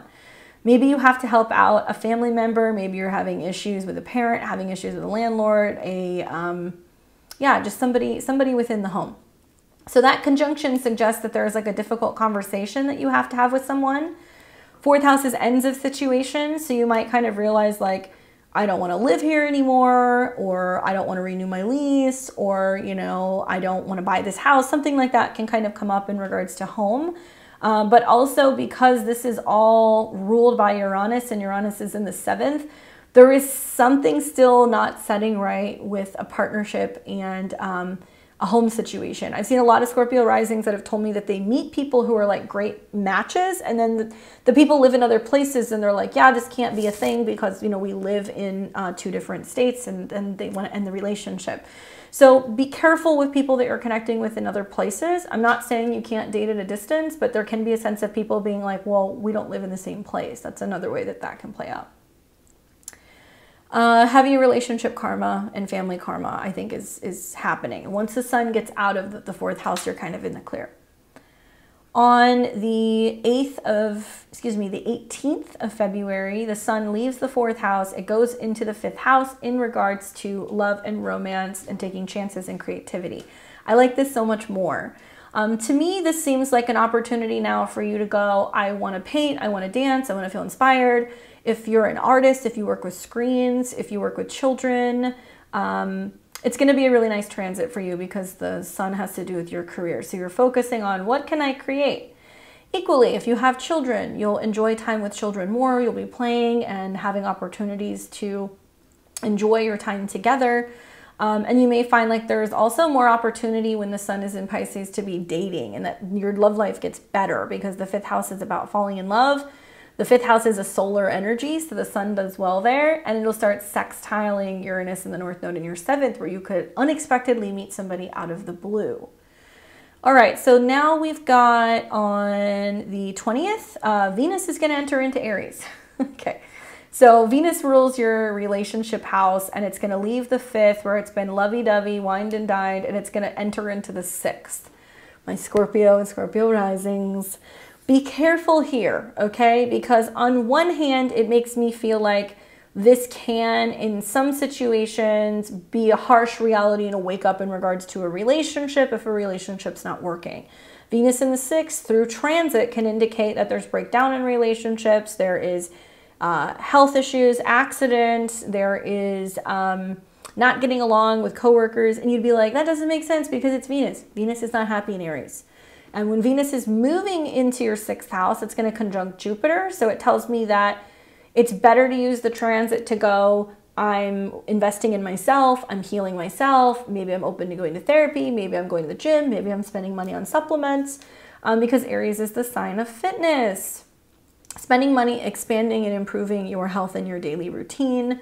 Venus can be a woman, though, who can come in and say, you know, you're not feeling well, take this supplement.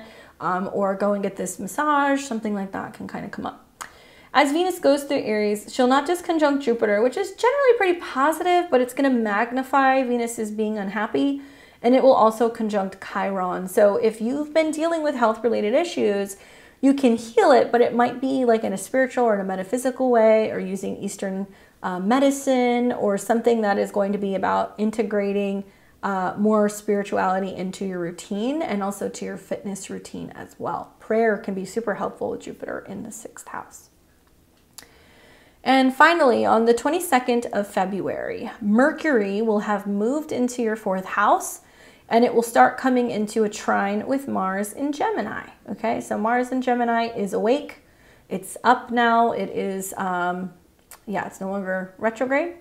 It rules your ascendant. So with Mars in the 8th house, you're feeling like, finally, I don't owe people money. I'm not having to pay stuff off. I, feel like I can come together with other people. I'm not feeling so defensive.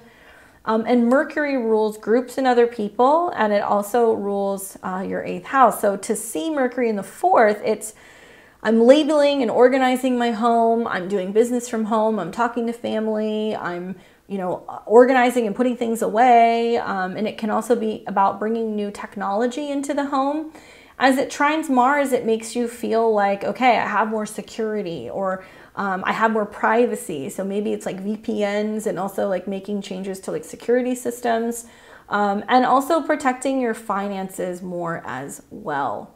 That'll be an important transit because I do think that it's going to be about meeting your home goals and your security goals. So something about that seems pretty prominent. As a note, both Pluto and Saturn will reach 29 degrees this month. So we're all going to feel the pressure of those planets hitting those late degrees in those signs. Pluto is really important because Pluto and Mars rule your chart. So the fact that Pluto is hitting 29 degrees, you might feel, on one hand, very empowered. Like if you've done the work with Pluto in your 3rd and you've transformed the way that you think, if you've transformed the way that you communicate, if you've transformed your relationship with your gadgets, with your siblings, if you've changed the way that you look at your career, because it's in Capricorn, it's realizing that work doesn't have to feel like so much mental overload, right? Being in the 3rd.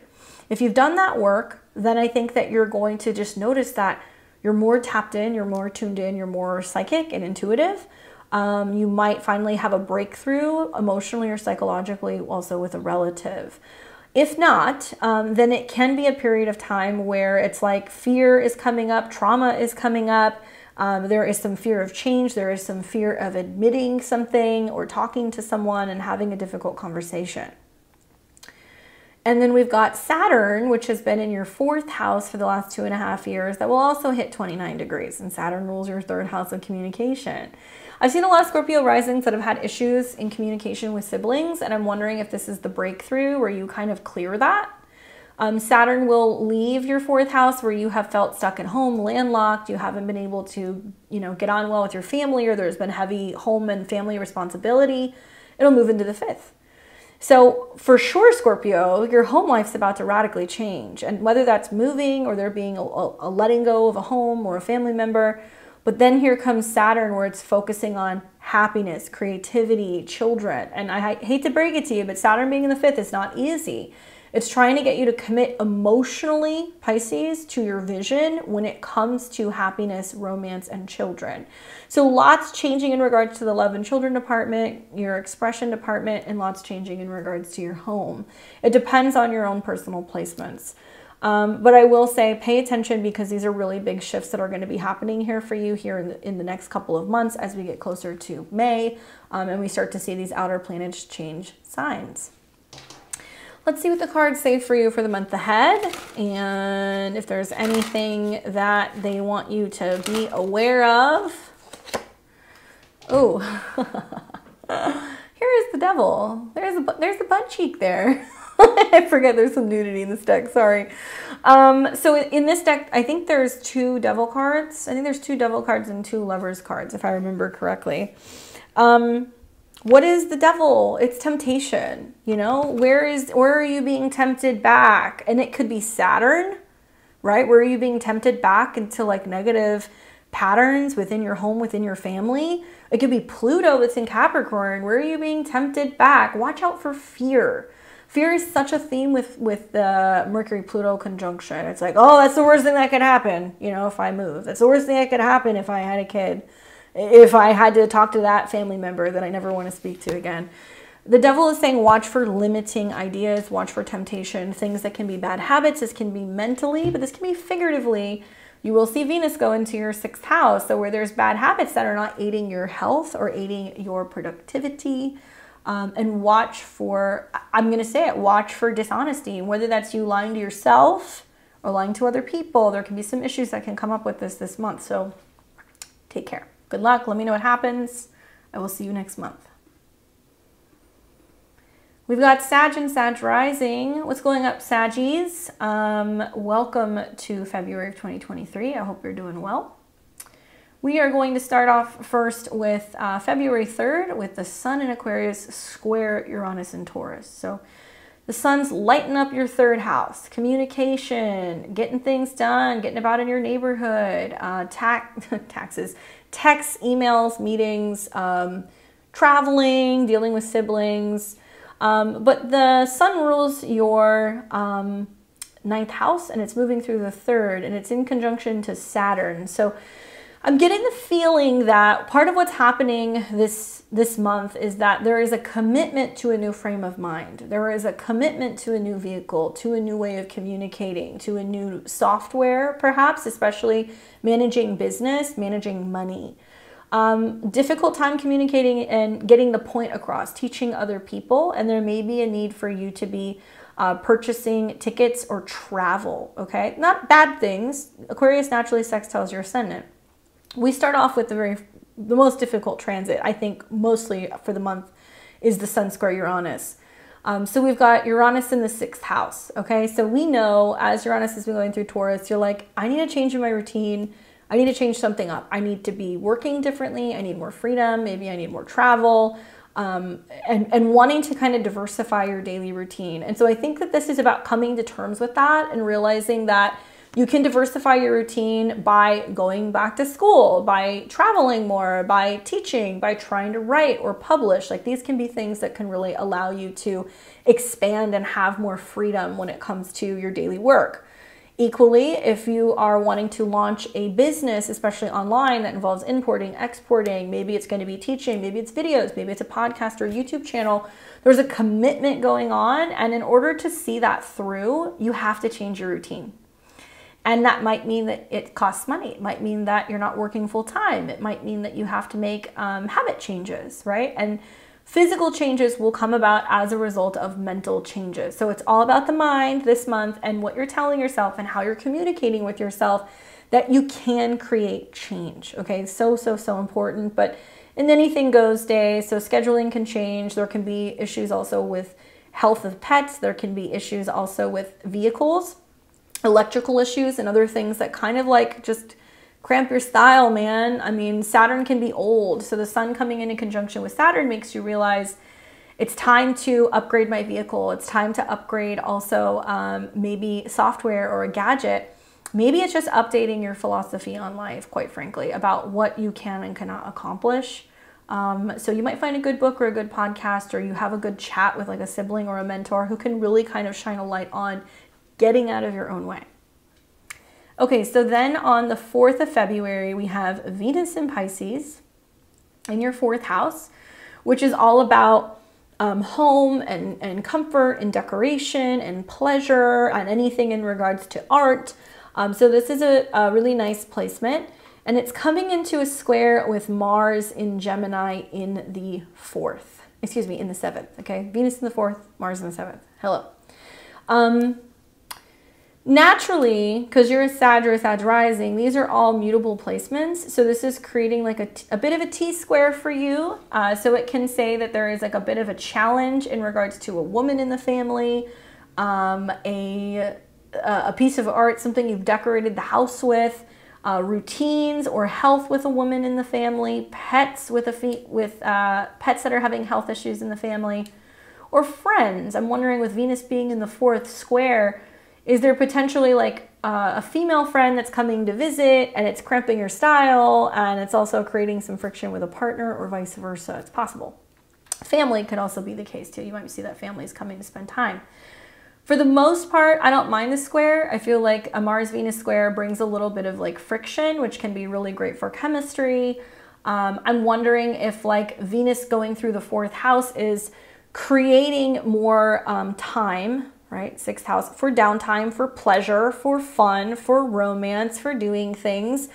And perhaps somebody is trying to create that within the home, and it's also incentivizing you to actually want to participate and be with other people. So if you're not feeling so social with all of these planets at the bottom part of the chart, somebody might be like, we're inviting people over, we're going to play some music, we're going to have some fun, we're going to watch a movie, we're going to enjoy ourselves. And it's like really encouraging you to just, you know, participate, right? And not feel like being like such a hermit. So that can be really wonderful in that aspect as well.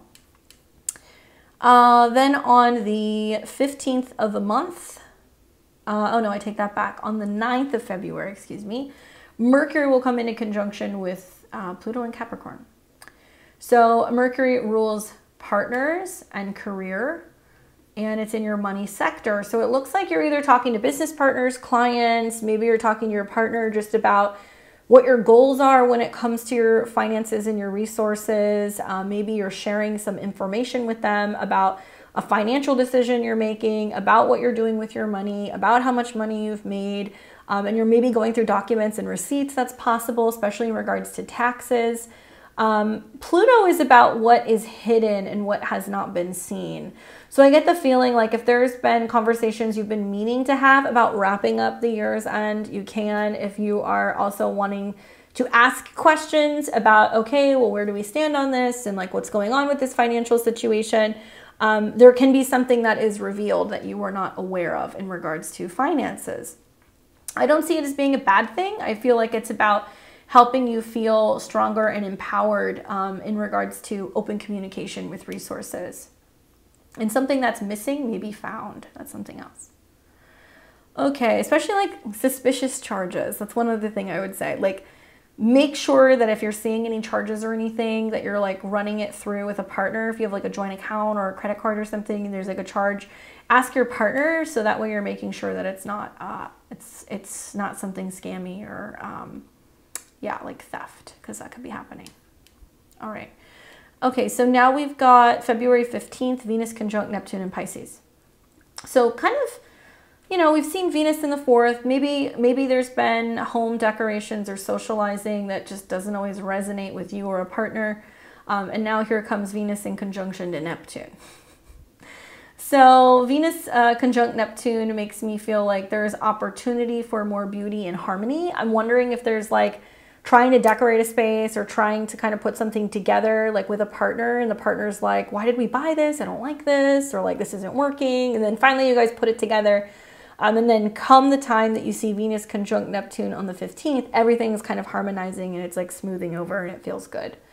Once again, Venus rules pets, okay? And fourth house is family. So I'm also wondering, as that conjunction happens, is there a need to like tend to a pet or a relative who's having health issues? Maybe. Is there a need also to focus more on spirituality and spiritual cleansing and peace within the home and just kind of smoothing things over? Maybe that might be the case as well.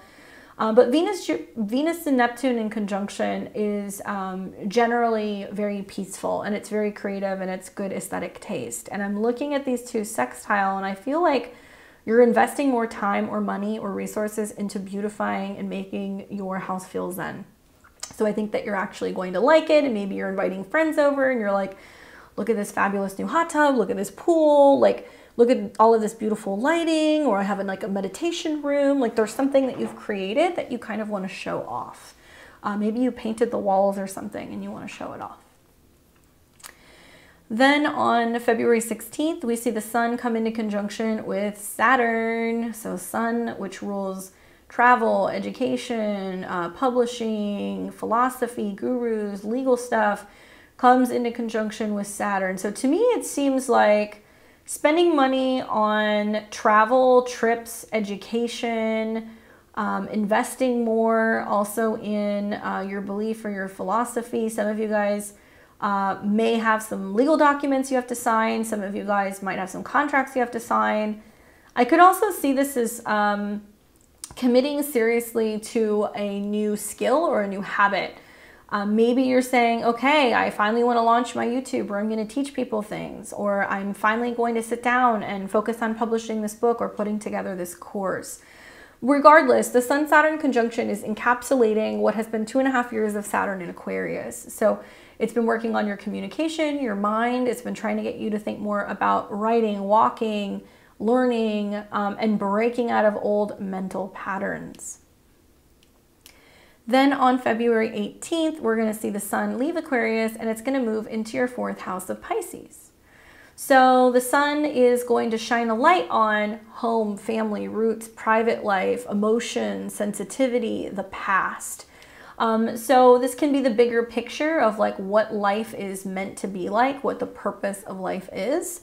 It can also mean that you're contemplating, you know, traveling and going back home and visiting family. You're going and visiting family in a foreign land. That's possible as well.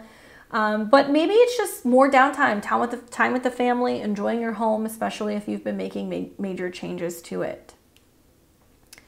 And on the 20th, we're going to see Venus enter into the sign of Aries. So Venus will leave your fourth house. It moves into your fifth house, which I think is really great for you. You're going to see Venus go through the fifth where she's really happy. It's in a sister sign, so you're going to have trines to your sun, moon, or rising. Fire trines are very action-oriented. It's about life. It's about having fun. It's about passion. So it can be great for romance, great for dating. If you're single, it gives you the opportunity to go out and mingle. Venus is others.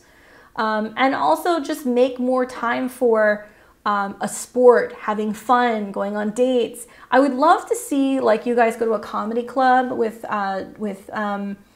Venus and Jupiter in your fifth house. I would like to see you guys possibly consider taking up a new hobby, especially if it's sports related, something you can do on your own. So I wonder if it would be like golf. I also wonder if it's a really good time to just start focusing on creativity, working with the inner child, healing the inner child. As Venus goes into Aries, she's not thrilled there, okay? But for the most part, I think it can be good for you because it's in a sister sign. It ties together your 6th house lord of daily routine and health and the 11th house of others. So I feel like other people might incentivize you to go and be creative. So you could go and take an acting class, a comedy class. You could go and take an art class. You could go and work out with other people. But take a dance class. It's fun, whatever it is.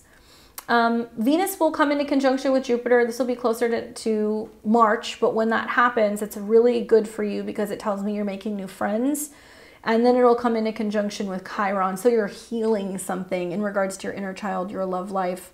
But it can be an indication that you're welcoming the beauty and the celebratory things regarding pregnancy, your love life, and also children.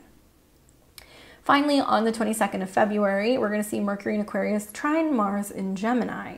So Mercury will leave your second house, move into your third house, where Mercury is very comfortable because this is naturally kind of like a mercurial energy. Mercury in the third is going to be busy. Okay, so short trips, getting out of town, you know, filing documents relating to work, signing contracts. It's going to be working with clients, talking to people. It's going to be very busy. And it'll come into a trine with Mars in your seventh. So to me, it's almost like you're saying like, okay, I want to do something more creative or more fun at work. That's also going to potentially catch the attention of other people. So it's like, man, you might start really seriously getting consistent with like a content posting schedule if you own your own business. You're inviting other people to come and be on a podcast. You're interviewing people. Maybe you're trying to go on a trip with a partner and you're orchestrating it, or you're organizing, planning this trip and putting it together, right? So it's integrating Mars in your seventh, taking action with others, and also Mercury in your third, communicating and being like, okay, I have this idea, let's work it out. A final note, Pluto and Saturn will reach 29 degrees this month, okay? So it's going to get kind of wild there. Pluto hits 29 degrees in your second house, so you're becoming aware of all the changes and transformations that have gone on with your self-esteem, your spending power, your spending habits, your money, right? Especially the money that you're making professionally, Capricorn. And Pluto rules subconscious drives and desires. So if there's been fears relating to resources, if there's been scarcity, if there's been fears of not having security, it can come up, it can get loud. And you're also going to see Saturn hit 29 degrees, which rules your second, and it's moving into or out of your third into your fourth. Saturn at 29 degrees, which is super Saturnian, makes me feel like this is going to be about you getting serious about the way that you communicate and talk about your self-worth, talk about your money, what you're investing in terms of your car, what you're investing in terms of what you're learning.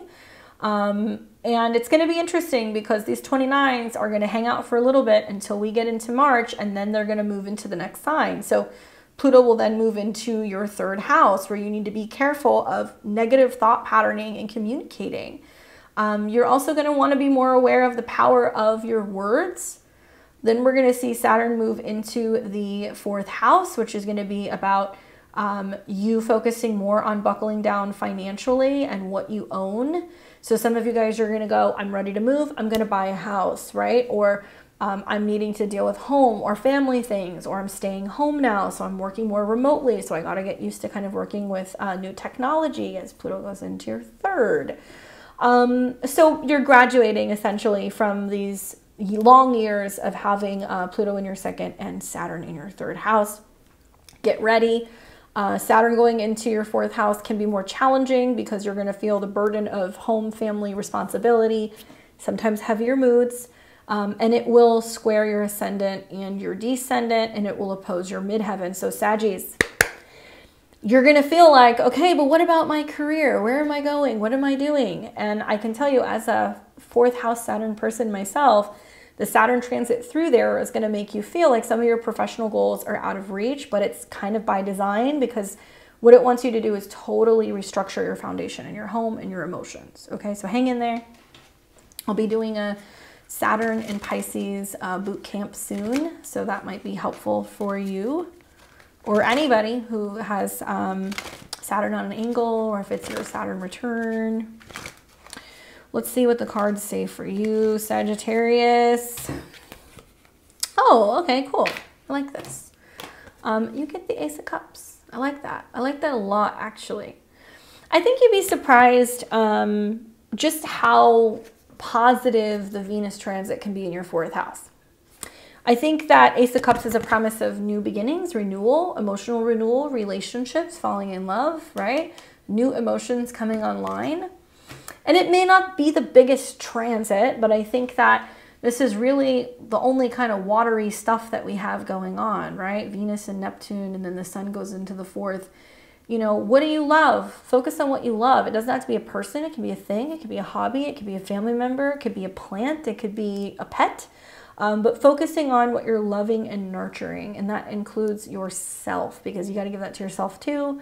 And I think with Venus in your 4th house squaring Mars, it's going to give you the opportunity to realize that, like, it's not all about what you're doing out in the world. Sometimes it's about what you're doing for yourself and what you're doing in private, and letting more love in.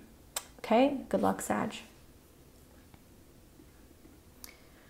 We have got Capricorn and Cap rising. What's going on, Cappies?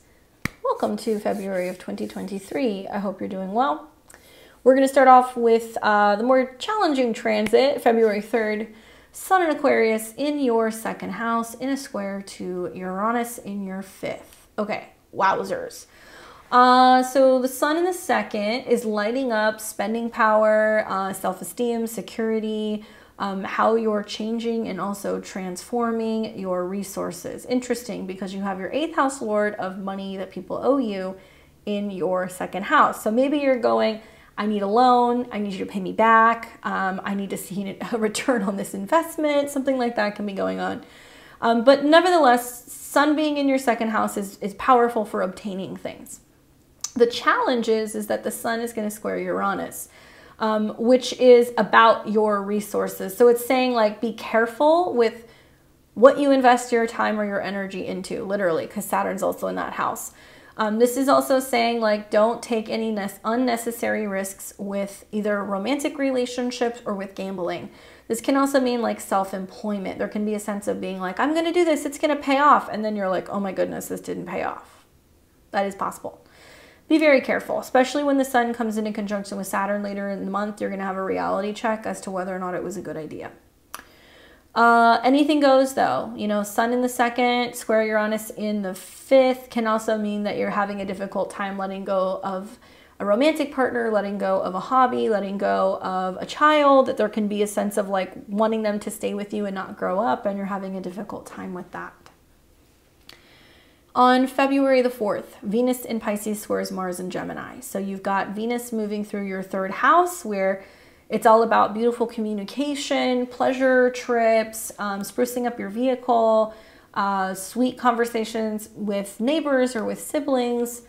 Venus rules your 10th house, and it also rules your 5th. So I think that you're getting a lot of positive feedback about creative projects at work. I think this is you learning how to speak more sweetly to a romantic partner or even to a kid, so you can kind of get along better with them. Great for negotiating too in the 3rd house as well, and just really enjoying your daily environment, like having much more beauty around you, art, music, feeling kind of zen. Venus will square Mars, okay, in the 6th.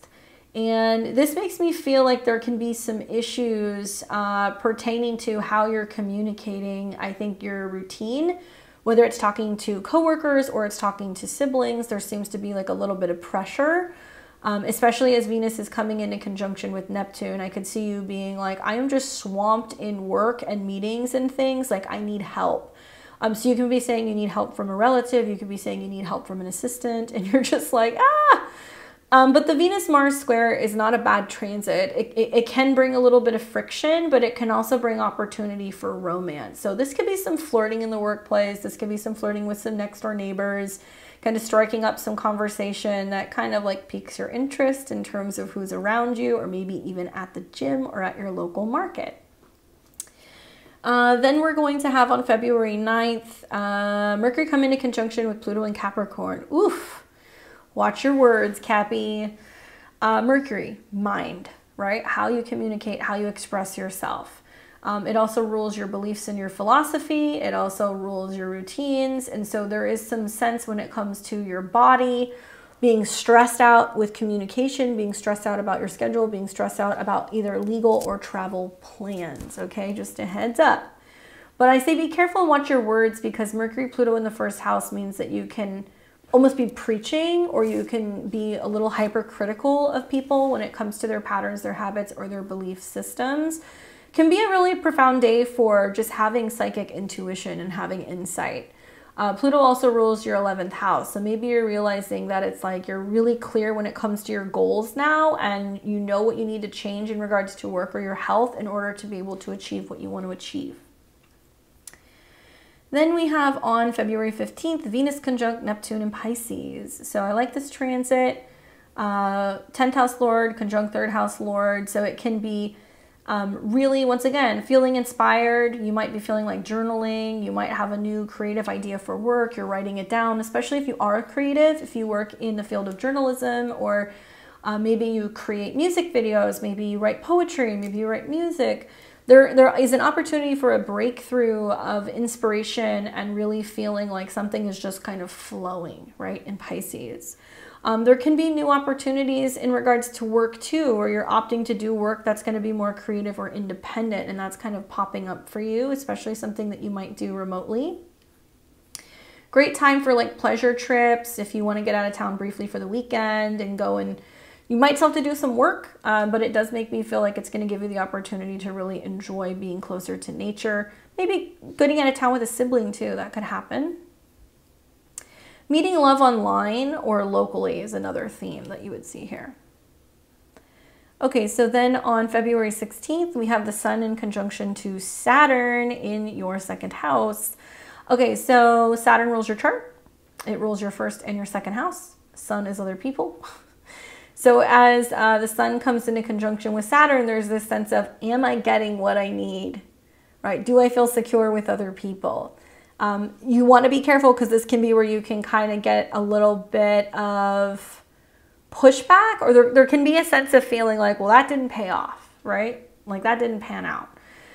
Because the Sun can be about others. It can be about losses. So maybe there's a sense of you being like, I don't know, I have a not so great feeling about this investment. I'm going to hold off. Or this person's not making me feel secure. So, you know, I'm going to take space. Boundaries in regards to your self-esteem, in regards to your money and your resources. Well, this is all ruled by Uranus, and you have Uranus in the 5th. So boundaries with how much you spend for pleasure, how much you're spending on a romantic partner, how much money you give your kid, how much money you're allotting to a new business, right? And then we're going to see on February 18th, the Sun will enter Pisces. So the Sun leaves your 3rd house. It moves into your leaves your 2nd house of money and resources, moves into your 3rd. So this is about feeling much more tapped in, intuitive, psychic. You want to meditate more. There's going to be a sense of you maybe even feeling kind of like you're picking up on other people's emotions. Be mindful that you can be super, super sensitive and receptive right now with that transit. The Sun is also about changing and transforming the mind and paying more so attention to your emotions. So journaling, going for walks, spending time in water can help you do that. And it's just about kind of leaning more into how you're feeling and not trying to overly rationalize things. That's the other way that I can look at it. If you're looking to move or change your neighborhood, I could see you kind of looking into new places. That might be a thing as well. On February the 20th, we're going to see Venus move into Aries. So Venus will leave Pisces, move into your 4th house.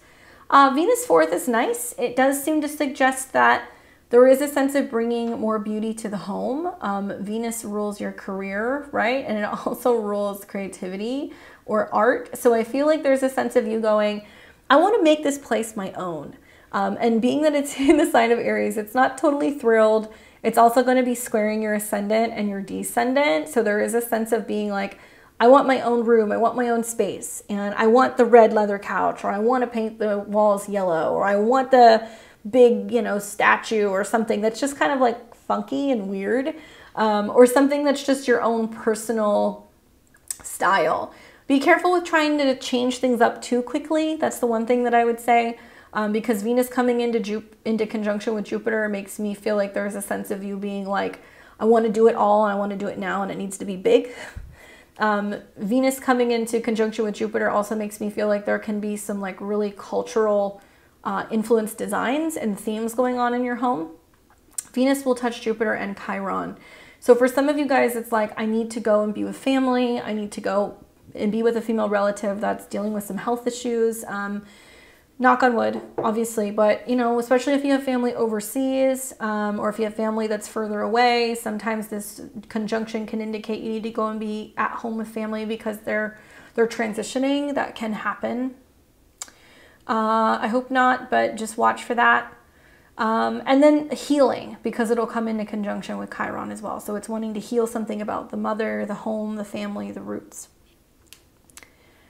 Then we're going to see on February 22nd, Mercury in Aries will trine Mars in Gemini. So by then you've seen Mercury leave your sign, goes into your second house, where you're really talking about what does it cost to travel? What does it cost to be able to go to school, to buy a program, to get a flight somewhere? Maybe you're really reevaluating the bigger picture of what you believe when it comes to your self-esteem and also your resources.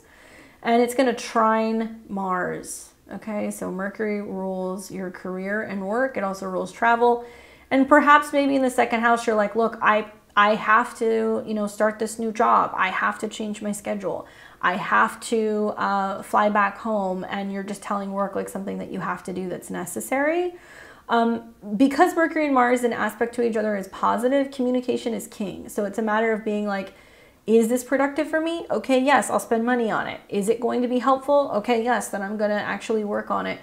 And Mars in the sixth house wants to see you like reaching your goals, and Mercury in the second house wants to see you like learning more about your resources. So learning about money handling, budgeting, and I think it's also going to be learning about health and what you're eating. So it'd be really beneficial for you to learn more about healthier eating habits that are going to aid Mars in the sixth of your physical lifestyle.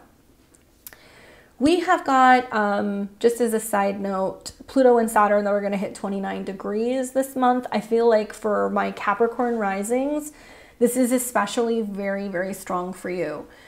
Here's why. So when a planet hits the late degrees of a sign, it is the excess of that degree. And so you're going to feel like it's kind of like wrapping up what has been years of having a planet in that sign. Pluto's been in Capricorn since 2008. Saturn has been in Aquarius for 2.5 years. So Pluto's been going through your first house if you're a Capricorn rising. Maybe you feel like a cat that's had 9 lives. There's just been so many death and rebirth periods and you're just like over it. But you've transformed and you're more powerful now, and you're more aware of, yeah, your security, your stability, right? Like you're built stronger now. You got to watch anger, frustration, obsession, the need to feel like you have to control things, because that can come up with Pluto in the late degrees. But it's also about just getting really fixated on your goals. You're like, I need to do this. And it can be your goals in regards to how you look. It can be your goals in regards to your career, okay? Try to find positive outlets for that transformation. Pluto will go in and out of there still until 2024. So I feel like hiking, yoga, light weightlifting can be really positive, and it can help you aid in that powerful process with Pluto. But Pluto will leave and go into Aquarius in your second house, where it's transforming your financial goals. Then we've got Saturn, which is your ruling planet, that is going to be at 29 degrees in your second house, which is about really developing a strong foundation when it comes to your resources, how you spend money. Maybe you have felt money is tighter these last few years. Maybe you've learned to budget. Maybe you've had to work on your self-esteem. Regardless, when Saturn changes signs, you feel it. So you're going to see in March, Saturn will leave your second house of income, move into your third house of communication. Some of you guys have saved money, so now you can buy a car. You've saved money, so now you can move. You are now going to be focusing on communication, learning about your neighborhood. Maybe you're walking more. Regardless, I think this is also about your mental state. And find yourself a Sag, ask them how it goes. They're going to tell you that communication, socializing, sharing, getting to know your neighborhood, going for walks, journaling can all be really helpful, okay? So you're going to feel that really big time because Pluto's in your sign, Saturn's your chart ruler, so you're going to be like, something's changing. So let me know how it goes, Capricorn. Let's get you a card. I almost forgot. So let's see what the tarot says for you. Oh, I like it. I was hoping for a fire placement and I got one. The Knight of Wands, feeling passionate, inspired. This can also be about you coming into contact with an Aries, a Leo, or Sagittarius. Somebody who is going to be like, let's get this party started. Let's get going. Let's be creative. Let's get moving. Let's have fun. Working with the element of fire can be really helpful. It can be about just feeling like much more driven, passionate, and focusing on your desires. And having adventure. This is about going places. Messages involving creative projects and travel can be arriving. It can also have to do with vehicles. So I'm wondering if this is like the Saturn transit coming into your third.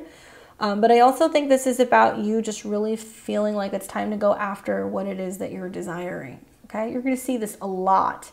More so in the spring when Jupiter goes into an earth sign. But right now, it might be that you're moving or there's changes in your home front. Good luck.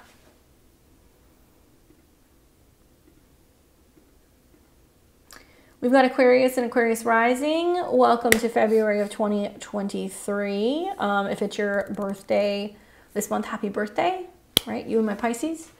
So we're going to start off with February 3rd, which is going to be quite a firecracker of a transit.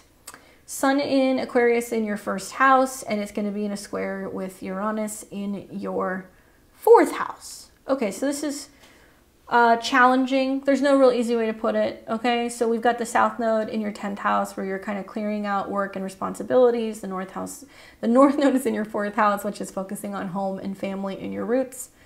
And the Sun rules your 7th of relationships. So as the Sun is going through your sign, yeah, it's bringing attention to you, but it's also your way of being like, I need support, right? Sun in the first. I need support from other people. So if you're married, if you have a business partner, if you have romantic partners, you're like, I need you.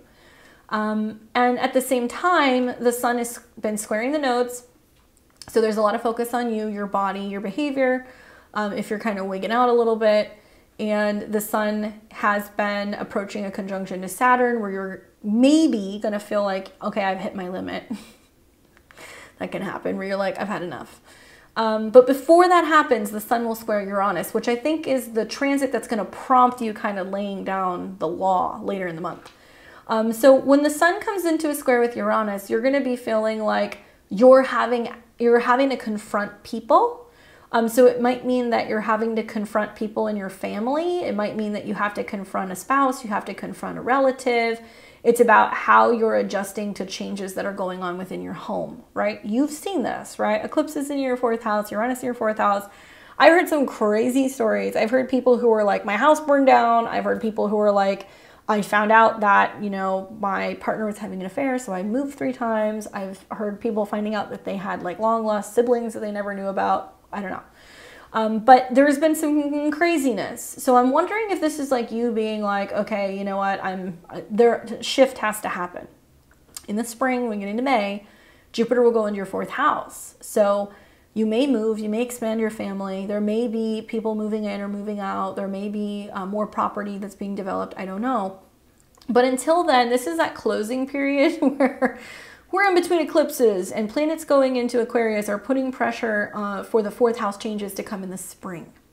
So what am I getting at? Just be mindful of turbulence at home in the family. And if you need help, tell partners that you need help. You don't have to handle everything by yourself, okay? We've got on February 4th, Venus in Pisces square Mars in Gemini. So Venus in the 2nd house of money and resources, nice placement. This is bringing you more opportunities for money, for indulgence, for feeling safe, set, and secure.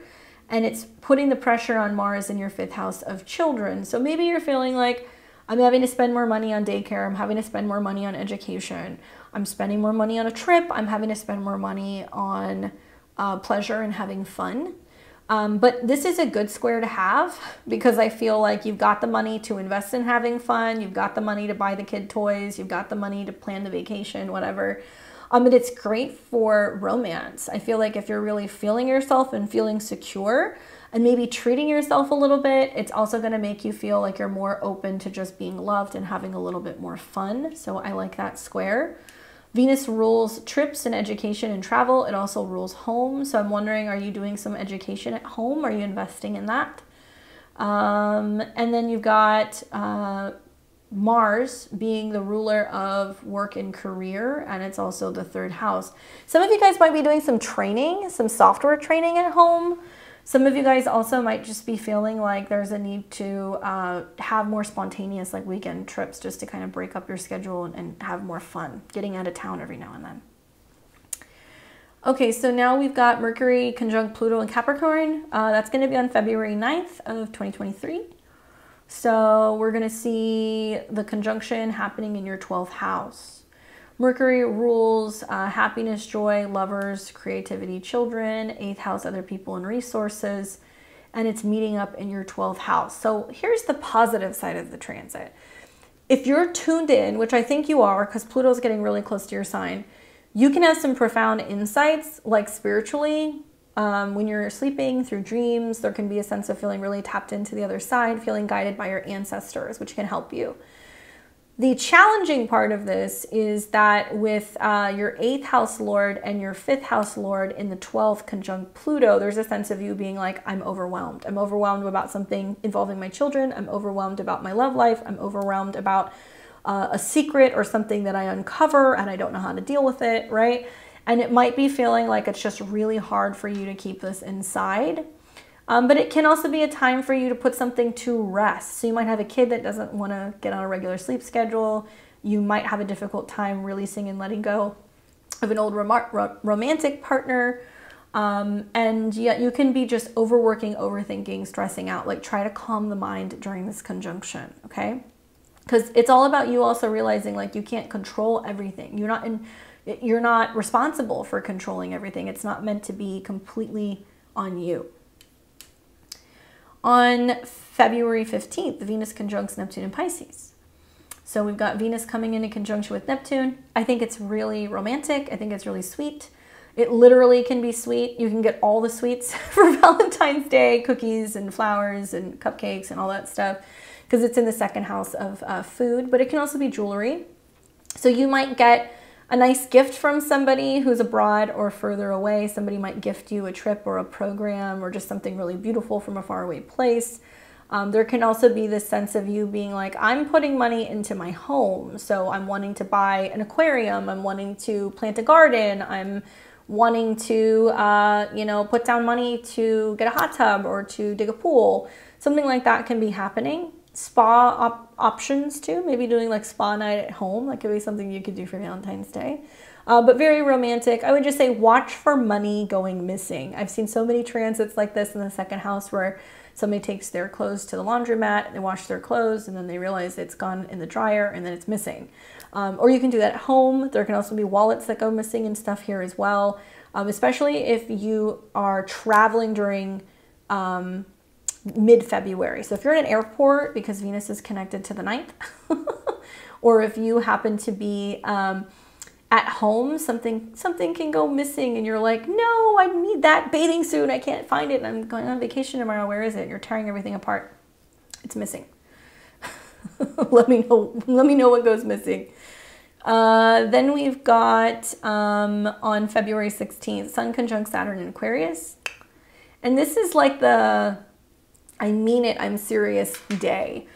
Because you've got the 7th house lord Sun conjunct Saturn. So it's like maybe you're really laying down the hammer and telling somebody what's up. You're issuing some kind of boundary in a relationship with a kid, with a client, with a business partner. And you're like, I've hit my limit, like I'm spent.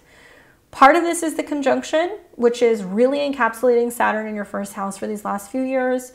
You can feel more rigid when it comes to your openness in relationships. You may also feel more stiff. Like Saturn can be stiffness. So there can be also stuff that's going on with the body and you're like, I'm having issues with mobility, or I'm having issues with my back. I can't get out of bed. Something's going on. And you're like telling your partner, I need some help around here. Can you help me? I can't pick this thing up. You know, I can't tie my shoes.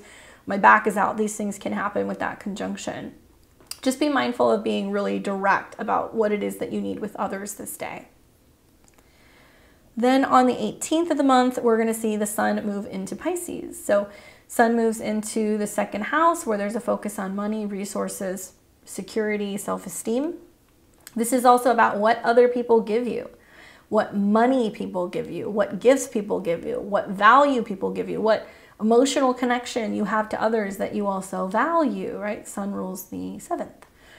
So I do think there's more support coming from people. I do think this is also about you talking to romantic partners and business clients or partners about money and about goals and what you're spending, okay? So it'll spend a whole month going through there. Great earning opportunities with both Venus and the Sun there briefly this month. Then we're going to see on February 20th, Venus enters Aries. So Venus will leave your second house. It goes into the third. And Venus rules home and family. It also has to do with your philosophy and belief. Some of you guys are thinking about moving. Some of you guys are talking about moving to a foreign place. Some of you guys are signing legal documents pertaining to cars, properties, leases, things like that. Venus isn't totally thrilled being in Aries, and she's going to come in conjunction with Jupiter. So it does tell me that there's some excess spending coming in relation to third house things. So, you know, you might have siblings that need more money, you might need to put some money into a car, you might need to buy some travel tickets. There may also be a sense of, as Venus comes into conjunction with Chiron, some potential like legal things, legal documents, legal paperwork.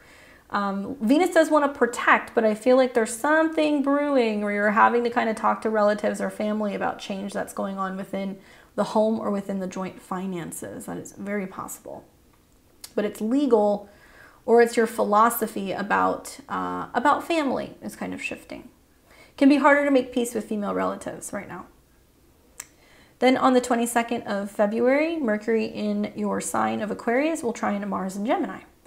So Mercury moves into your sign, makes you super chatty, very communicative. You want to share what's on your mind. You have changed and transformed. You're really tapped in, like you can read other people and pick up situations very well. And it's trining Mars. So it makes me feel like if you have a child or if you have children, you're like, I know exactly what they're doing. Like, I know what they're up to, you know, or, you know, telling them I'm not doing this anymore. You know, I'm your parent, but you're an adult. I can't make you do anything. All I can do is just give you advice. So maybe a little reverse psychology. But equally, this might be a sense of you speaking more passionately, being more open to talking about what you love, what you desire, what you want, feeling super creative and realizing that creativity may be the outlet for working through change. I've seen a lot of Aquarius risings that have like a newfound focus on writing. And so I'm wondering if that's what is kind of opening up for you, that you're writing or you're focusing on media or sharing something very personal. And that's your way of going through your transformation phase, okay? Regardless, Mercury trine Mars is like saying, like, yeah, let's get it. Let's go and do this. Like, let's embrace this new thing. And you're just wanting to share with a lot of people about something you're really incentivized to do. Finally, just a side note, Pluto and Saturn will reach 29 degrees this month, which is quite significant for you, Aquarius. You've got Pluto in your 12th house at 29 degrees, which is a Saturn type of energy. It's wrapping up everything that Pluto has been doing behind the scenes for the better part of like the last however many years, since 2008. Pluto in the 8th house has had you kind of being like a little mini CEO behind the scenes and, you know, pulling the strings and working on things and getting everything going. And you've been working really hard, I think, without people realizing that you've been the one in the driver's seat. When Pluto changes signs, it's going to go into Aquarius. So it's going to go into your sign. So it's going to have a huge shift in your body, your appearance, your personal power if you're an Aquarius rising.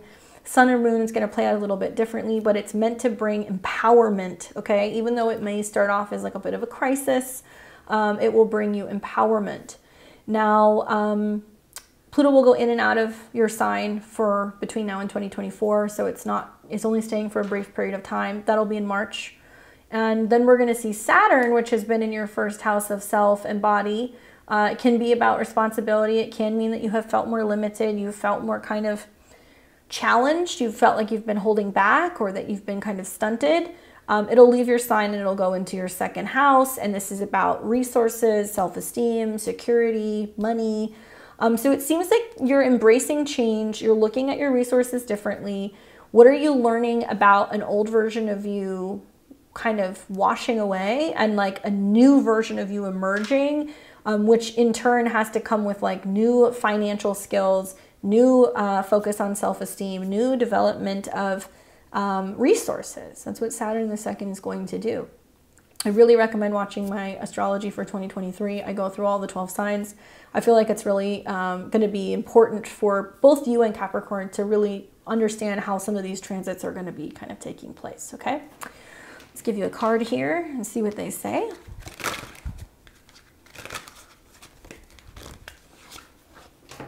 Oh boy. I was waiting for it. I love this card. When this card comes up, I'm like, let's get it. Let's just get it over with. Let's just hurry up. This is the Death card, which is also connected to Pluto. It's connected to Scorpio. It's about change and transformation. The South Node's in your 10th house. You're learning to let go of control and not have to run everything. You're probably ready to quit your job or retire or change positions or start your own thing. Maybe you're sick of working for other people. Maybe you want to start your own company. Regardless, between Pluto on your ascendant and the eclipses in your 10th house, it is time to embrace a new part of your life, okay? A new part of yourself. So the Death card is basically saying, look, it's going to be uncomfortable. It's going to be a change. It's necessary, and it's going to bring new life. It's going to bring new beginnings. I promise you that. Whether this is in regards to you and your body, your work, or your relationship, or your home, it's time for you to undergo this change, okay? The Death card also says that if you don't fight it, because it's a natural process, it's going to be a whole lot easier. So you'll see what I'm talking about over the next few months. We're going to see more eclipses that are going to be in Scorpio. We're going to see the nodes move to square Pluto, and Pluto is going to sit on your ascendant. It looks like you might change, your home might change, and it seems scary, but really it's going to be for the better. And it's going to totally broaden your horizons when it comes to your home and just feeling grounded, okay? Embrace the change. Don't fear the change. Work with it, right? Work with it. Good luck. We've got Pisces and Pisces rising. For those of you guys who are having a birthday in February, happy birthday. Let's go ahead and start first with February the 3rd, where we are going to be seeing the sun in Aquarius come into a square with Uranus and Taurus. So this is that time, Pisces, where planets move through your 12th house or 12th house to your sun. The last 3 weeks right before your birthday or right before the sun crosses your ascendant, you're going to kind of feel like things are filtering out. You might feel like you need to rest more, you need to kind of have more privacy, you need to recuperate. There's a sense of you just being kind of like hidden away from the world. That's kind of the vibe that I'm getting. So with the sun in the 12th house and the sun's connected to health, you need to focus on your physical, your mental health, and getting a lot of work done behind the scenes. Whether you're going to treatments, if you need to see a doctor, if you need to see a therapist, if you're working in a back office, like whatever, like there's a lot of you working on stuff privately, and there can be too much work. With the sun in a square to Uranus. This makes me feel like you're really super psychic sensitive right now, and there can be a sense of that really affecting your nervous system or feeling kind of anxious or on edge. Saturn in your 12th house will teach you that if you take time alone, you disconnect, especially from frequencies or energies, and you ground your energy, it can help you feel more stable in your body. So you actually want to work more with the element of earth to be able to kind of stabilize. Your dreams can be strong. There can be a sense of you going worst case scenario. My advice is just let it pass. If you have to go and take a walk, or if you need to read a book to kind of like relieve stress, do it. Journaling can help as well. But there can be unexpected, startling conversations, especially with like neighbors or with siblings. There can also be like mental health stress. I also feel like this can be about you getting the feeling that change is coming and you just don't know how to handle it. You don't know how to deal with it. Be careful while you're driving. There can be visibility issues. That's the other thing that I see. And just really, really, really take time to take care of yourself and nurture yourself if you're dealing with stress. Like having extra sleep, having time alone is going to be so helpful. On February 4th, Venus in your sign, bringing you all the love, all the beauty, the affection, and the attention, is in a square with Mars in your 4th house. So squares are pressure. Mars in the 4th house, it's been there for months. I mean, months, like 7 months. Now it's direct. So if there's been conflict in the home, if you've been back and forth between two places, if you're thinking about moving again, Venus on your ascendant coming into a square with Mars might mean that you're just like, okay, it's time to change. On to the next Airbnb, on to the next space. It can also mean that it's this feeling of you getting a little restless and impatient, and you're starting to focus on visualizing and manifesting where home is going to be. So that can happen as well. I don't mind the square though. It makes me feel like if there's tension in the home, you can kind of come at it in a way where you're combating that, and you're going to be using love and diplomacy to diffuse the situation. So if you have family members fighting, if you've got kids fighting, if you've got issues with roommates, like you can come in and be like, hey guys, like let's everybody just like get along. So you might be able to smooth things over. And it's great for intimacy and also creating a little bit of sexiness as well. We've got now on February 9th, Mercury conjunct Pluto in Capricorn. So Mercury obviously rules relationships, and it also rules home, and it's going to come into conjunction with Pluto in the 11th. I have a feeling like if you've been going through a relationship issue, or if you've been going through a family issue, maybe you're confiding in a friend, and maybe you're talking to a friend about like, man, how do I handle this situation with this partner? How do I handle this situation with my family? It's driving me crazy. There can also be a sense of like getting the vibe that somebody's like bothering you or like harassing you online, and like invading your space or invading your privacy. So if you get that vibe, you may be feeling like it's time to use the block button. That could come up.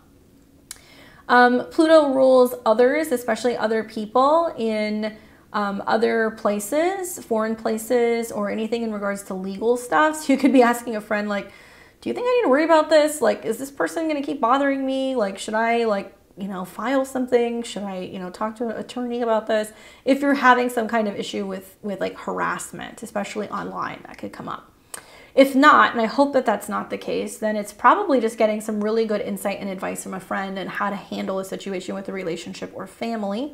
They might let you in on a secret as well. On February 15th, you are going to see Venus conjunct Neptune in Pisces. So Venus in your first house conjuncts Neptune, which is one of your chart rulers. This makes me feel like there's just this really sexy, beautiful kind of vibe going on, especially if you're a Pisces rising. Good day to take a picture. You don't need to use all the filters. You don't need to do all that stuff. You might feel inclined to do that with Neptune, but like photos with Venus in your sign or in your first house, it's great. But the Neptune conjunction, taking photos by the beach, taking photos by water, taking photos out in nature, painting, creating, like really expressing yourself. It's going to be a really strong day for that. And you're really attracting more resources to you as well. So if you're sweet to Venus, Venus might be sweet to you, and she might bring you admirers. She might bring you people who want to also help you, maybe fund things. That could be something else she could help you with. Also writing music, writing poetry, something that's going to be really significant, especially if you sing. Might be a really great day to record something, right?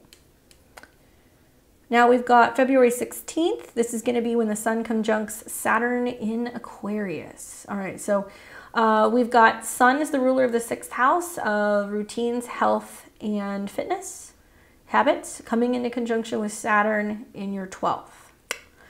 Here's the deal. Whether you're having challenges with physical health, mental health, if you want to detox, if you need to get help from a healing center, if you are struggling with an addiction, like there's no judgment here. The Sun-Saturn conjunction can indicate that's a time where you need healing, you need rest, or you need assistance, okay? And like really be honest with yourself if this is something that you need. Because this is about a boundary, this is about a limitation. You may literally feel stuck and that you can't connect with the world. It can also represent a time where you're like, I'm stuck in a back office working. It may feel like you don't know how to reach out and ask for help, especially if it's like a friend and you really feel like you need assistance from a friend, but you don't know how to ask. The 12th house is a house of self-undoing. So you want to be mindful that even though this is a quick transit, there can be a sense of being like, okay, I'm having a difficult time. I call that friend, they don't answer. And so now all of a sudden I'm realizing, you know what? I'm done with this friendship. Boundaries come up with Saturn, okay? Endings come up with the 12th house, Aquarius is friends.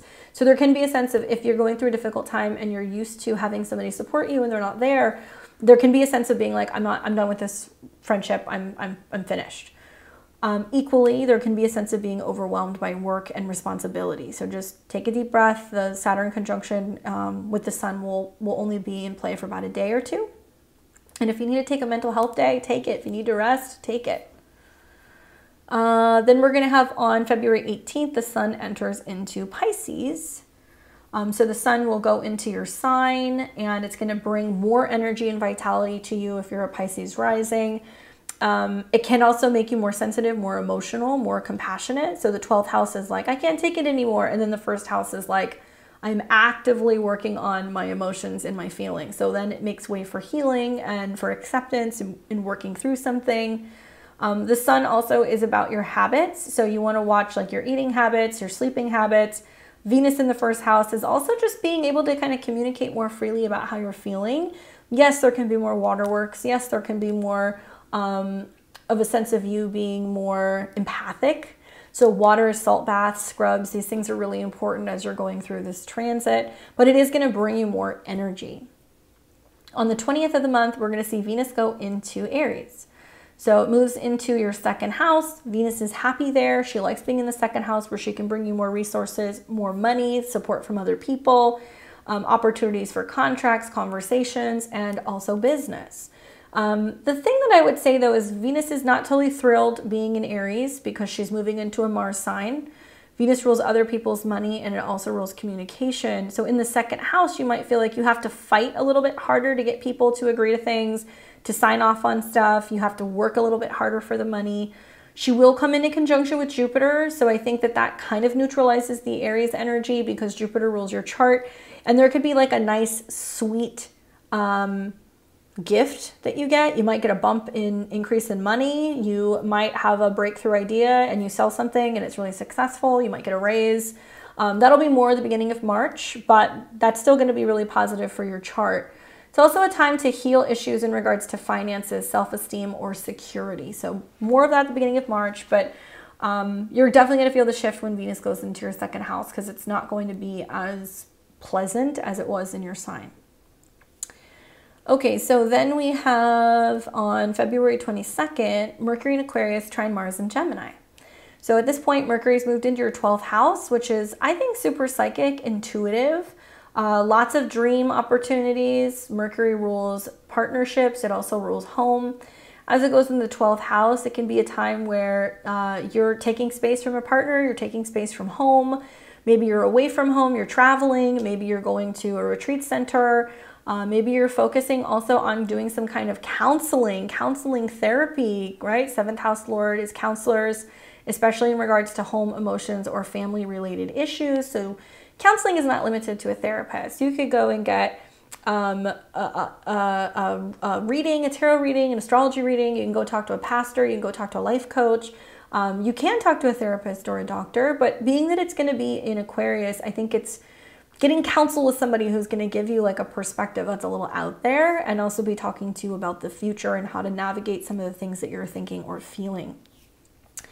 What else? So as Mercury is in this house, it's going to be trining Mars.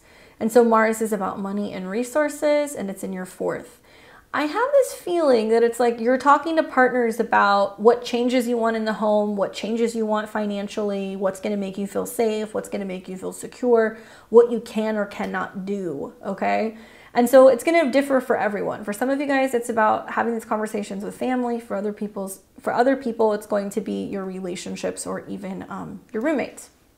So conversations behind the scenes, or maybe what your intuition or what your guides or what the people who gave you readings are telling you of how to communicate and how to take action at home. Maybe you have a dream and you're like, oh, I saw myself living in this city. And you're like, okay, now I know I have to end the relationship. I have to relocate. Weird things are going to start happening here, Pisces, because you got Saturn coming into your sign. So this can be a time, and it'll be in March. It can be a time where you're feeling like you need to define life on your own terms. This leads me to what I was going to say, which is both Pluto and Saturn will be at 29 degrees. So for right now, for the next month, Pluto in Capricorn in your 11th house is basically having you get really serious about your goals, really serious about networking. Maybe you're really focusing on travel goals. Maybe you're really focusing on publishing something, teaching something. You want to surround yourself with people who are busy and successful. When a planet hits 29 degrees, it is the most excess of that degree. So you're going to be the most fixated on your professional goals, the most obsessed with joining groups and associations and getting recognition, especially like powerful people or powerful companies. And then you're going to see Saturn hit 29 degrees, and that'll be in your 12th house. Saturn also rules your goals and anything in regards to business, and it's going to be in the 12th house. So I think that having these two planets at 29 degrees, you're getting ready to wrap up a lesson in regards to your 11th and your 12th house. And once Saturn goes over your ascendant, you have to take better care of your body. You may feel more limitations. You might want more time alone, but you may also be like really in alignment with what your goals are and knowing what you have to go after, even if that means changing jobs, changing friends, changing your belief system, going back to school, completing a program, relocating. Any of these things can happen with these two planets changing signs.